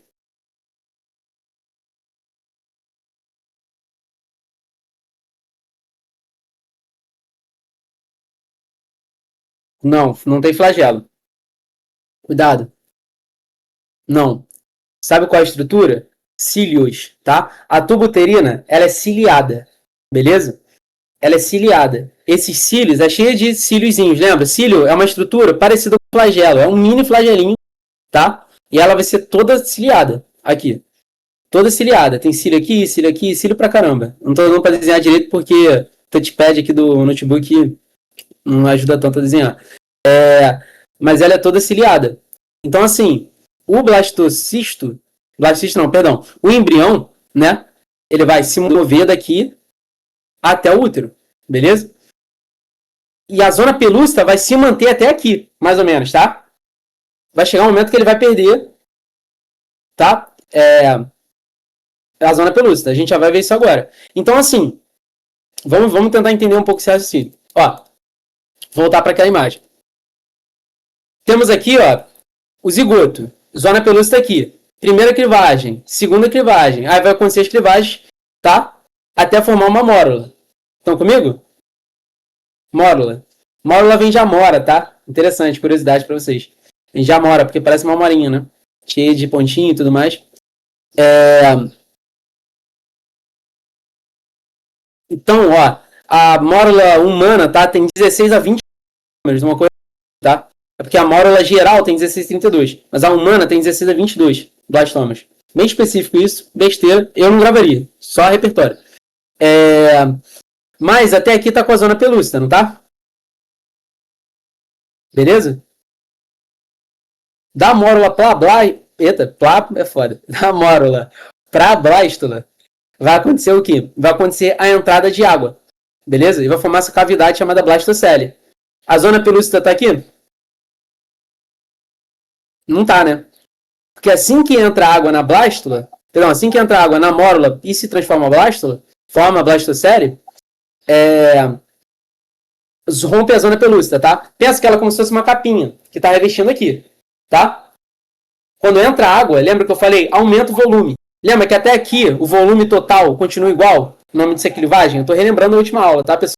Quem tá viajando nisso aqui, tá lá na última aula isso. Ó, lembra que tem as clivagens e tudo mais? Lembra disso? A clivagem é um tipo de mitose que não altera o volume celular. Lembra disso? Clivagem é uma mitose que não altera o volume celular. O volume celular se mantém o mesmo. Ó, zigoto pra mórula. É o mesmo volume de células. Tudo bem até aqui? Mesmo volume celular. Mesmo volume total também. Se olhar o volume todo aqui, é o mesmo do zigoto. Tá? Não tem diferença de volume. O tamanho é o mesmo. Tem mais células? Tem. Mas o tamanho é o mesmo. O volume é o mesmo.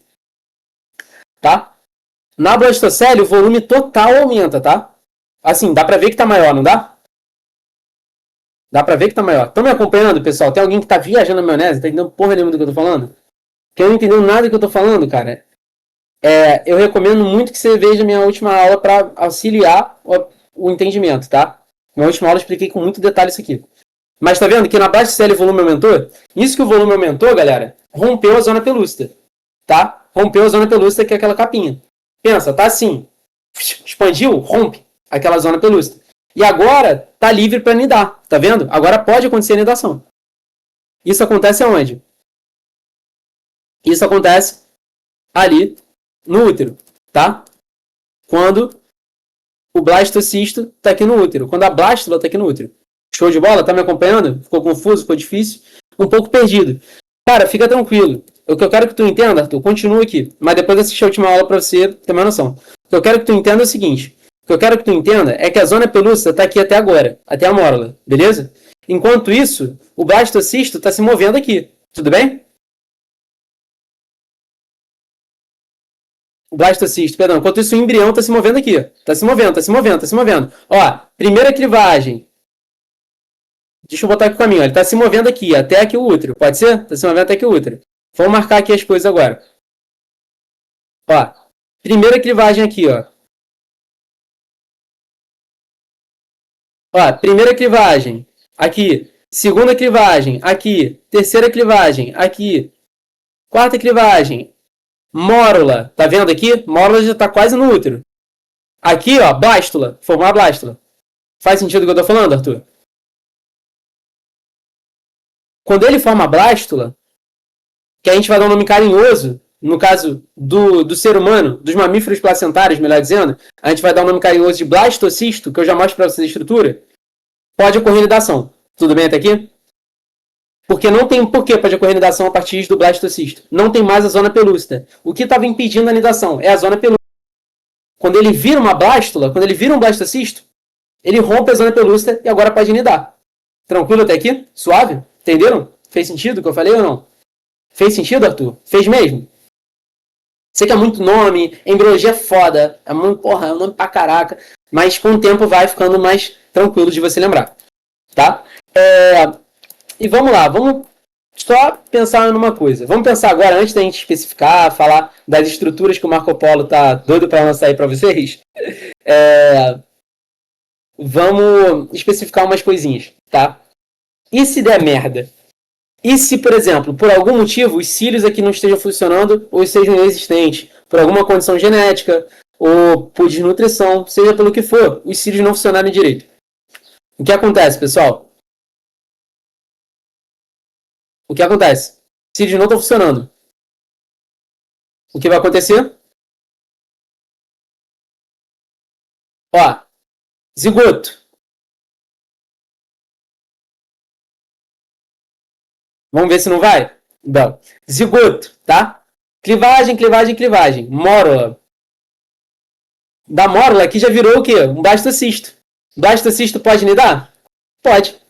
Vai no lugar errado. Perfeito. Vai no lugar errado. Acabou de acontecer aqui o quê? Uma gravidez tubária. O blastocisto vai nidar aqui na tuba uterina. Tá? Beleza? Aconteceu uma gravidez tubária. Gravidez no lugar errado, que tem pouquíssimas chances de dar certo. Tá? Ela é super arriscada, exatamente. Tá? Porque assim, o útero, o endométrio, ele é um tecido que é preparado para receber um embrião. Tá? Ele está no local onde tem espaço, tá? Tem espaço para o bebê ficar, para o feto se desenvolver. Ele tem uma vascularização, mas ele é protegido, tá? Ele é bem vascularizado para formar a placenta, mas ele é bem protegido, né? Tudo mais. O problema é que a tuba uterina não é preparada para isso. Então, depende da pessoa, Ana, tá? É raro acontecer, continua sendo raro, tá? É raríssimo, é raro acontecer, mas tem pessoas que já têm predisposições para isso, tá? Beleza? Então, assim, sempre bom fazer uma avaliação médica, ginecologista, para você saber tudo que você tem, que até qualquer coisa. Mas, assim, sempre que acontece isso, é uma gravidez que tem risco para a mãe. Então, o ideal é o quê? Sempre tirar, tá? Nunca tentar manter. Já teve raríssimos casos de pessoas que conseguiram conceber uma criança, tá? Na tuba uterina, mas é raro, tá? Na tuba uterina, mas é raro. Mas é muito arriscado para mulher, tem que tirar, tá? Tem que tirar, muito arriscado para mulher e para o bebê também, tá? Então, não adianta. A chance do bebê nascer, muito pouca. A chance da merda para a mãe, muito alta. Então, tem que tirar, tá? Outra coisa que pode acontecer é o bebê seguir um caminho aqui meio invertido e cair na cavidade abdominal. Eita! Tá? Beleza? Não ser na tuba, tá? Cair na cavidade abdominal. É mais raro ainda, tá, pessoal? Mas pode acontecer. Beleza? Ele acabar caindo para a cavidade abdominal. O tipo de gravidez a gente chama de gravidez ectópica. Ectópica é fora do útero, é no lugar errado, tá? Externo ao útero. Gravidez ectópica. Fora do lugar, tá? Ecto vem de externo, né? Tópico vem de lugar, beleza? Ectópica, fora do lugar. Então, existem casos de pessoas que têm gravidez na cavidade abdominal. Muito raro acontecer, tá? Geralmente na parede do intestino, tá, pessoal? Mas sim, não é dentro, é fora, tá, pessoal? Não vai imaginando que o maluco vai ter um bebê, não tem nem como, né? Mas vai ter o quê? Vai conceber na parede do intestino, na parte mais externa. Raríssimo de acontecer, tá? Mas é possível. Beleza? Tem uma peça horrorosa de um feto crescendo no fígado, lá no hospital. Mais uma gravidez ectópica, muito mais rara ainda. Mas, né? Possível. Do nada que não é possível. Tem várias coisas possíveis aí. Bizarro. Tem que imaginar como é que essa porra vai chegar ali, né? Porra, manda, eu quero ver. Eu quero ver, manda pra mim. Então isso pode acontecer se der errado. Mas se der tudo certo, né? Como é a maior parte dos casos, mentira. Como eu falei, é muito difícil, né? Acontecer. Então, assim, até numa mulher que tá saudável e tudo mais, pra acontecer gravidez, é difícil, tá? Tanto que, assim, você vê vários casais saudáveis que tentam engravidar por muito tempo e não conseguem, tá? Assim, isso não quer dizer que você não tem que se proteger, não. Porque no seu caso, se você der bobeira, só basta uma vez pra dar merda, tá? Então, ó, É aquilo, é difícil acontecer? Mas só basta uma vez, tá? Então, se protejam de qualquer maneira. Mas assim, não é tipo assim, facinho, já deu certo, não é, tá? Tem que acontecer vários eventos, tem que acontecer a fecundação, ainda tem que nidar, que é complicado, né? Tá? Tanto que assim, é isso que eu tô falando. Como tem baixo caso de. Como tem uma probabilidade baixa de acontecer a nidação, por exemplo, a pílula do dia seguinte ela impede a nidação, né? A pílula do dia seguinte vai impedir a nidação de acontecer. Eu já falei com vocês, né? Todos os efeitos da pílula do dia seguinte, mas os efeitos é impedir a nidação, tá? Isso é a pílula do dia seguinte, é uma pílula abortiva? É ou não é, pessoal? Pílula do dia seguinte é uma pílula abortiva? Não é. Porque ela impede a nidação, tá? Se ela, ou seja, antes da nidação eu posso fazer o que eu quiser. Não é aborto, tá? Porque assim, tem baixa chance de acontecer a concepção antes de nidar. Eu só diminuo as chances mais ainda. Tudo bem até aqui? Beleza, vamos que vamos. Opa, brotou aí, ô Marco. Chegou tua estrutura que você quer tanto falar. Mas antes a gente vai voltar um pouquinho. Vamos voltar aqui. Vou ter 10 demais. Eu vou parar aqui, tá, pessoal? Não vou estender. Não, mentira, eu vou falar. Nossa, a aula hoje tá tensa, hein? Tá extensa pra caramba. Que a gente vai, cara, quando eu falo de biologia, a gente começa a puxar muita coisa de dentro da biologia, taxonomia, não tem como. Mas aqui, vamos. Cadê o que eu ia mostrar pra vocês? Ó, o blastocisto, galera. O blastocisto, ele é essa estrutura aqui, tá vendo? Isso é só para mamíferos placentários, tá? Tudo bem até aqui? Mamíferos placentários, tá? Nós temos aqui o nosso queridíssimo blastocisto, que nada mais é do que a blástula dos mamíferos placentários. Tudo bem até aqui? Beleza ou não? Estão viajando, não estão? Estão comigo? Estão acompanhando? A blástula dos mamíferos placentários se chama blastocisto. Por que a gente dá esse nomezinho legal, diferentão? O blastocisto, ele tem, tá? Ele tem dois tipos de células diferentes.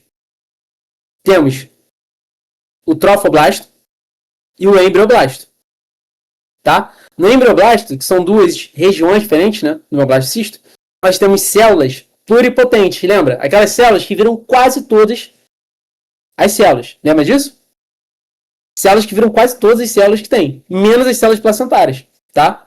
O embrioblasto é composto por células pluripotentes, células tronco pluripotentes, podem virar qualquer coisa, e é a partir daqui que o embrião vai se formar, tá? O embrião vai se formar daqui, do embrioblasto. E nós temos o nosso queridíssimo trofoblasto. Trofoblastos são células, tá?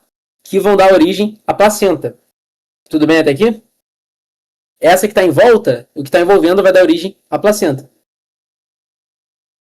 Tá bom até aqui? Suaves? Estão entendendo até aqui? Estão acompanhando? Estão acompanhando? Agora vamos só falar do trofoblasto, tá? Agora a gente está falando de nidação, beleza? Está falando de nidação agora. O que acontece? Esquece, tá? Disco embrionário bilaminar e tudo mais, a gente vai falar disso no aprofundamento. Tudo isso aqui a gente vai falar no aprofundamento. Só quero que vocês foquem no trofoblasto agora, tá? Vamos falar do trofoblasto rapidinho? Vamos que vamos?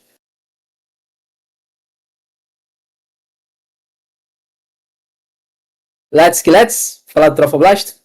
O trofoblasto, tá? Ele, infelizmente. Pô, mas é maneirinho, cara, é maneirinho. O trofoblasto, tá? Para ele nidar, ele vai formar uma estrutura polinucleada. Ai, que nome feio. Mas é uma estrutura, mas eu não falei o nome sexy dele, tá? Ele tem um nome sexy pra caraca. Sincício trofoblasto. Eita, meu parceiro. É a estrutura aqui, ó. É uma estrutura polinucleada, tá? Ou seja, cheia de núcleos celulares, que vai ser responsável pela nidação. Essa parada vai escavar o endométrio e vai ser responsável por implantar o embrião ali dentro, tá? Sincício trofoblasto. Chega no ouvido do crush, solta só, não precisa falar nada, chega só aí. Sincício trofoblasto. Vai arrepiar tudo, moleque. Já era. Ó, e essa estrutura polinucleada, ela vai ser usada para perfurar o endométrio. Já vou mostrar para vocês essa foto. E aí agora, o trofoblasto, tá? Trofoblasto é tudo que está em volta, beleza? É o sincício trofoblasto, mas essa coroazinha que está envolvendo o embrião. Que a gente chama de quê? A gente chama de citotrofoblasto, tá? Citotrofoblasto. Não, eu me preocuparia mais com o sincício trofoblasto, tá? Cifo de fora. Citotrofoblasto é o que ficou aqui dentro. Todo citotrofoblasto mais sincício trofoblasto é o trofoblasto. Beleza, galera? Meu Deus do céu. Trofoblasto pra cacete. Mas estão acompanhando a raciocínio ou não? Estão acompanhando a raciocínio ou não? Já vai falar mais um pouquinho, vou explicar algumas mais detalhezinhos. Qual a função do citotrofoblasto aqui? Fornecer núcleos para o citotrofoblasto, tá? Beleza? Essa é a função do citotrofoblasto aqui. Dar núcleo para esse cara. Esse maluco ele vai basicamente servir como se fosse uma escavadeira. Ele vai o quê? Perfurando mesmo, tá? O endométrio para entrar ali dentro. Aqui tá uma fotinho dele realizando a implantação, tá vendo? Ele começa aqui fora e ó, vai surgindo esse seu trofoblasto. Seu trofoblasto vai perfurando. Tudo bem até aqui? Uma curiosidade, o sincício trofoblasto vai dar origem ao quê? Tá? Beleza? E é uma porrada de coisa que a gente vai falar melhor ainda, tá? Vai ajudar pra, ó, depois eu vou, mas a placenta principalmente, tá, galera? Mas ele vai ajudar muito o desenvolvimento embrionário, mas ele vai dar origem à placenta e vai não se o trofoblasto não, na verdade, se o trofoblasto dá origem à placenta mesmo, tá? Mas eu vou especificar isso com muito mais detalhe na aula aprofundada de embriologia humana. É muita informação. Imagina se eu continuasse a partir daqui. Fudeu, né? Acabou. Não dá para absorver. A gente vai precisar de uma aula aprofundada. Inclusive o Marco Polo vai dar metade dessa aula para vocês, tá? Que eu vou abandonar quando começar a neurulação. Vou cara explicar. Vou, mas assim, na aula de aprofundamento. Que aí o bagulho vai ficar feio. Agora a gente vai falar de gêmeos, tá? De gêmeos, ó, pra vocês terem uma noção aqui, ó. Temos aqui, ó, tudo que acontece aqui, meu parceiro, ó. Meu Deus do céu, tudo que vai ocorrer aqui, ó. Até a organogênese. E quando começar a neurulação, é o Marco Polo que vai explicar, que eu tô fora. Dar esse trabalho pra ele. Calma que agora a coisa vai ficar mais light. Tá? Vamos lá, Maia. Organogênese não cai quase nada para vestibular, mas é uma fonte de informação muito foda para vocês terem, tá? Organogênese humana é excelente, mas agora fica mais light. Fica bem, ó, bem easy, bem molezoca, tá? Que agora a gente vai falar de gêmeos. Tá bom? Gêmeozinhos, carinhos parecidos, ó. Olha aqui os gêmeozinhos, ó. Tá, legal, tudo mais. Vamos lá. Uhul, vamos estudar gêmeos. Poliembrionia, tá? É o que? É o nome do fenômeno da formação de gêmeos. O que interessa é o seguinte, nós temos dois tipos de gêmeos. Gêmeos bivitelinos e gêmeos univitelinos. Suaves até aqui? Bivitelinos e gêmeos univitelinos. Eu gosto mais do segundo nome. Facilita o entendimento. Gêmeos bivitelinos são gêmeos dizigóticos. Gêmeos univitelinos, eu prefiro esse nome, monozigóticos, que ajuda a gente a entender uma coisa. O gêmeo dizigótico, tá? É um gêmeo que o quê? São gêmeos que foram formados o quê? A partir de dois zigotos diferentes. Dizigóticos. Dizigóticos, né? Dois zigotos diferentes. Gêmeos univitelinos foram formados a partir de um zigoto. Vamos tentar entender como é que acontece isso? Vamos? Vamos falar agora dos dizigóticos, tá? Que são os mais comuns. Para acontecer gêmeo dizigótico, a gente vai ter que ter um fenômeno na mulher, que é... agora os mais rigorosos vão questionar. Não poliovulação, poliovocitação. Tá certo. Tem que acontecer poliovocitação. A mulher tem que soltar 2 óvulos, 2 ovócitos secundários, tá? Beleza? Ela tem que soltar 2 ovócitos secundários.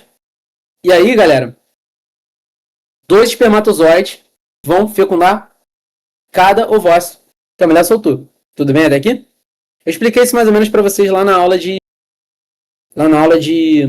fecundação, né? Mas eu vou explicar com mais calma aqui. Estão entendendo até aqui? Tem que ser assim, tá? Cara, já existem casos de uma mulher que teve filho de dois pais, gêmeos de dois pais diferentes. Doideira, né? Tá? Doideira demais. O que você espera é o quê? Eu não vi a novela.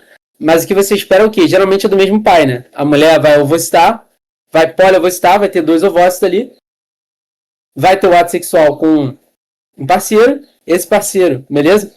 Vai lançar o espermatozoide, e aí dois espermatozoides diferentes vão fecundar um óvulo diferente.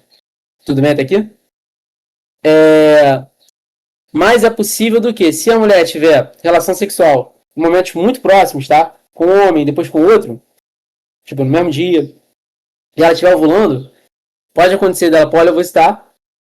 É raríssimo isso acontecer, tá?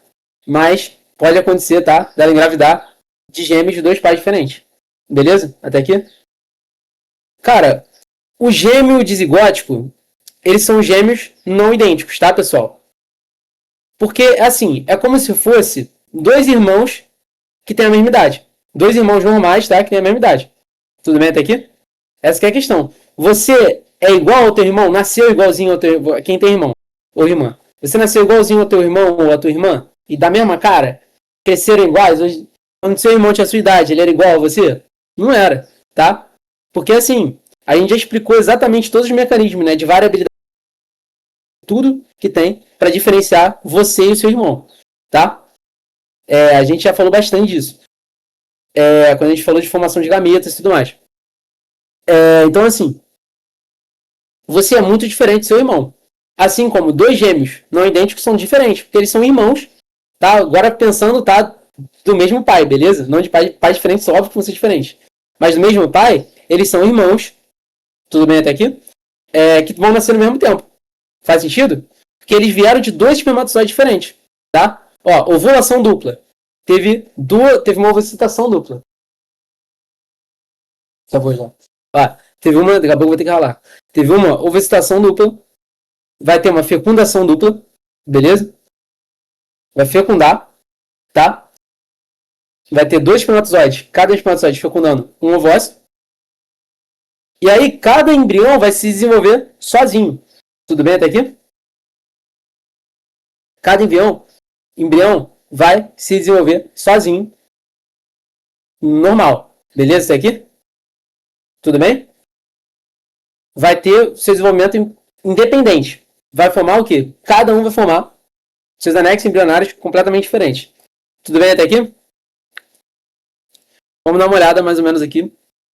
Aqui, ó. Atualmente, ó. Ovócito 1 mais espermatozoide 1 vai dar um zigoto. Vai formar um embrião 1, vai desenvolver e... Tá. Mesma coisa aqui. Ó, um caso de gêmeos biviterinos aqui completamente diferente. Tá? Completamente diferente. Super possível. Nem deveria contar. Mas fazer o quê? O cara é, pô, gêmeo. Tipo, vamos lá. Aí não é gêmeo, não. Aí não conta. O cara é gêmeo, só não é idêntico. Agora, gêmeos univitelinos ou monozigóticos, como eu gosto de chamar. Beleza? Como é que acontece o caso de gêmeo? Cara, o pessoal viaja, tá? Nisso aí. A galera acha que gêmeo é quando dois espermatozoides entram no mesmo óvulo. Não, tá? Não é assim, tá, galera? Não é assim que funciona. O pessoal acha que é dessa parada. O nome desse fenômeno, tá? De dois espermatozoides entrarem no mesmo óvulo ou ovócito, beleza? Polispermia. Dá merda, tá? Polispermia dá merda. Não dá nada, dá problema. Tá? Não vai nascer nada ali. Beleza? E se nascer, chama o padre, maluco. Tô zoando. Ó. Monozigótico, não nasce. Não é concebido, tá, pessoal? Agora, gêmeo monozigótico. Beleza? Gêmeo monozigótico. Vamos lá. Partiu de um zigoto só. Suaves até aqui? Partiu de um zigotinho só. E qual é a parada? Em algum momento do desenvolvimento embrionário, esse zigoto, esse embrião, não é mais zigoto, vai se desenvolvendo, ele vai fragmentar. Se ele se fragmenta, o DNA é o mesmo, né? Pensa nisso. O DNA é o mesmo do zigoto. Ó, tem aqui o embrião se desenvolvendo, em dois diferentes. Tudo bem até aqui? Se ele se fragmenta em dois diferentes, beleza? Estão comigo até aqui? Se ele se fragmenta em dois diferentes, o que acontece é o seguinte, o que acontece é que o DNA partiu do mesmo zigoto. Faz sentido? O DNA dos dois vai ser o mesmo. Eles vão ser exatamente iguais, tá? Por causa disso. O DNA deles é igual. Eles podem apresentar pequenas diferenças, né? Principalmente por conta de variações ambientais, né? Coisa assim. Mas, beleza? Mas, assim, eles de fato vão ser praticamente idênticos, tá? Não tem a mesma cara, mesmo rosto, mesmo tamanho. Óbvio que pode mudar, né? Como eu falei, mas tem um gêmeo idêntico que cresceu mais que o outro. Variação ambiental. Ou para os genéticos, peristase, né? Que é o nome, variação ambiental para genética. Vai alterar algumas coisas, tá? Por exemplo, um deles comeu muito pouco. Qual é que um bebê come o outro dentro da barriga? Bebê come o outro dentro da barriga, cara. Vamos dar uma olhada que eu posso lembrar bem disso aí. Mas, o que acontece é o seguinte. O que acontece é o seguinte. O gêmeo monozigótico, tá?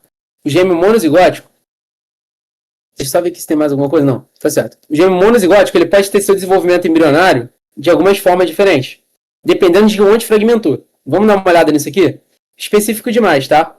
Peguei essa foto lá da USP. Lá do slide da USP. O que acontece é o seguinte. Uma apresentação lá da USP. Muito boa a imagem. Puta que pariu. A melhor imagem que eu achei desse bagulho. O que acontece é o seguinte. Temos aqui um zigotinho, tá? E o zigoto, beleza? Ó, vai formar um gêmeo. Ele pode seguir alguns caminhos, tá? Beleza? Vamos tentar entender aqui, mais ou menos? Vamos tentar entender? Se o zigoto se dividir na mórula, beleza? Antes de formar o blastocisto, tá? Se o zigoto se dividir antes de formar o blastocisto, beleza? Antes de virar blástula, ele vai ser assim. Ele vai ser dicoriônico, tá? Dicoriônico diamniótico, tá? Dicoriônico diamniótico. Cada um vai ter 2 córions, 2 âminos, beleza? 2 córions e 2 âminos. Cada um vai ter sua bolsinha interna e sua bolsa externa, tá? Seu anexo embrionário externo separado, beleza? E cada um, nesse caso, vai ter 2 placentas separadas. Tudo bem? 2 placentas separadas. Então é diplacentário também. Tudo bem até aqui?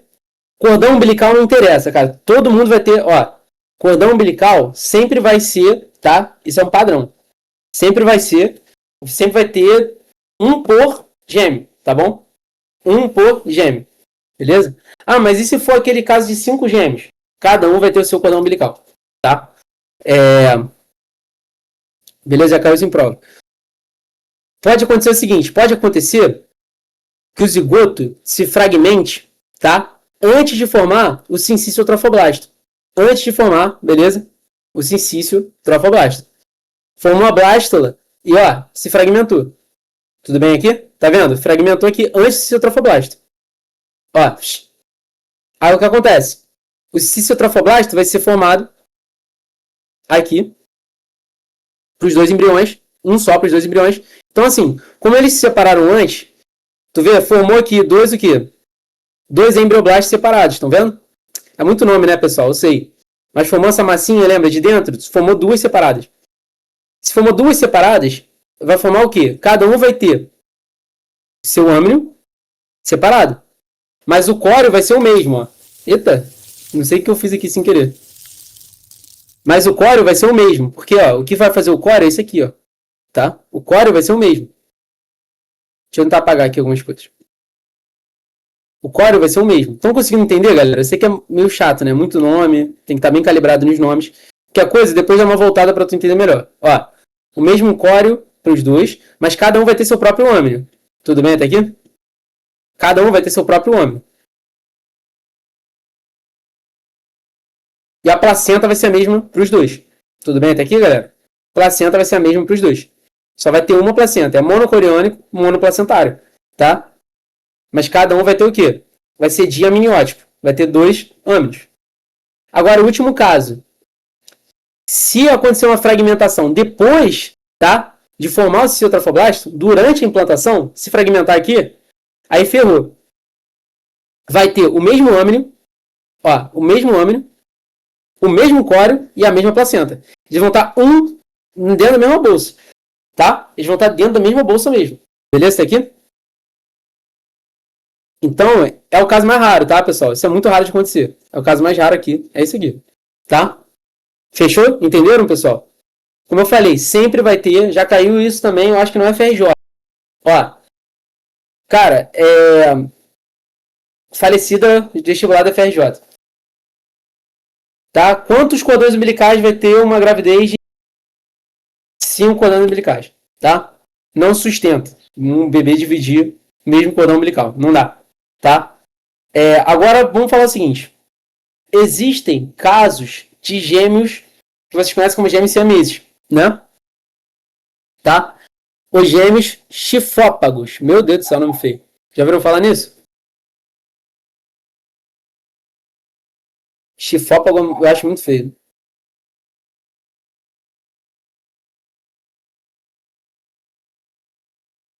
Eles grudam. Boa, Bel. É isso. Eles grudam, tá? Como é que acontece isso? Eu vou falar de forma. Galera, eu vou falar de mais alguns casos na primeiro. Mas é quando o quê? Quando tem uma fragmentação do embrião e depois se junta de novo. Aí dá merda, né? Fragmentar e se juntar de novo, dá problema. Porque os embriões vão ficar um colado no outro, né? A gente vai ter o caso de MCA-meses. Tem vários casos, né? De bebês que ficam grudados pela barriga, bebês que são desenvolvidos só um corpo e duas cabeças, né? A pessoa morre? Não necessariamente, tá? Existem algumas cirurgias bem-sucedidas para separar. Tem alguns casos que não dá para separar, né? Mas tem um caso de duas garotas, né? Que cresceram, né? Só lá nos Estados Unidos, se eu não me engano.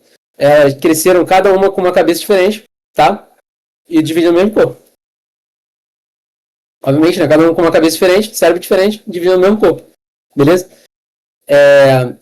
Então, assim, nem sempre. É difícil dar certo, tá, pessoal? Quando é assim, se a pessoa não intervir, tá?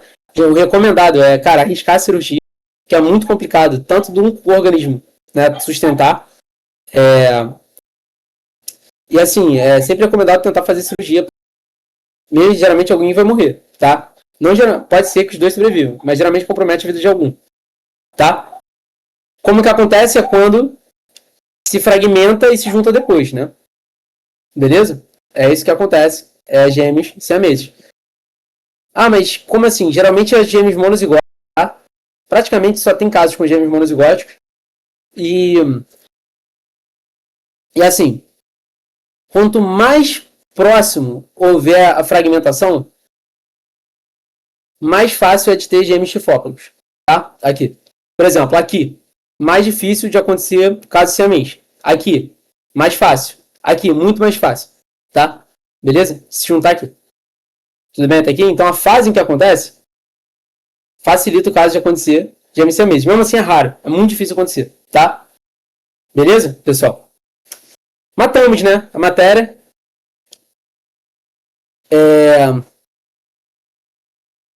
Marco Polo podia subir aqui no palco para falar de fazer algumas considerações aqui de alguns casos que ele já viu.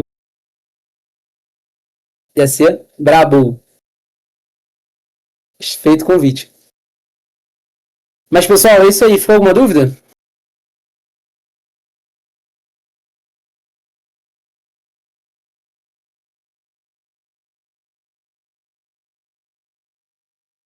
Foi suave? A gente vai no aprofundamento, tá? Eu acho que eu vou tacar esse aprofundamento pro Marco Polo pra gente conseguir prosseguir. Se ele topar, vou pedir pra ele aprofundar essa parte aí toda com vocês. Gêmeo univitelino depende da genética de quem? Como assim, L? Tipo, o gêmeo univitelino, ele vai ser formado, tá? Quando acontece o quê? Uma fragmentação, beleza? Do zigoto. Então, assim, vamos lá. Formou o zigoto. Então, assim, cara, por que separa? A galera não sabe tão bem assim hoje em dia. Cara, não é que acreditam sim que tem, tá? Algumas pistas genéticas sobre isso, tá? Porque fragmenta. Mas até hoje não é bem esclarecido, tá? Por que acontece fragmentação não é tão bem estabelecido não, tá, Hélio? Mas acredita sim que tem sim uma influência genética. Agora, saber se é do pai ou da mãe, pra ser sincero, não lembro. Mas já li, tá? Sobre. Tem sim influência genética. Provavelmente tem, provavelmente. Não é aqueles artigos que estão sempre sendo validados, não. Mas provavelmente tem sim influência genética. Agora, mas ainda não tem uma resposta clara do porquê acontece isso. Mas Marcão vai assumir aí o aprofundamento para me liberar, beleza? Marcão vai me liberar aí desse aprofundamento para eu poder prosseguir com vocês agora em histologia. Tá? Gosto muito. E vai ser maneirinho. Tamo junto, pessoal. Ó, um beijo a todos. Obrigado por estarem comigo até aqui. Quem chegou por último, assiste a gravação. E quem não viu a última aula, eu recomendo assistir muito também, que ficou muito boa. Beleza? Um beijo. Tchau, tchau.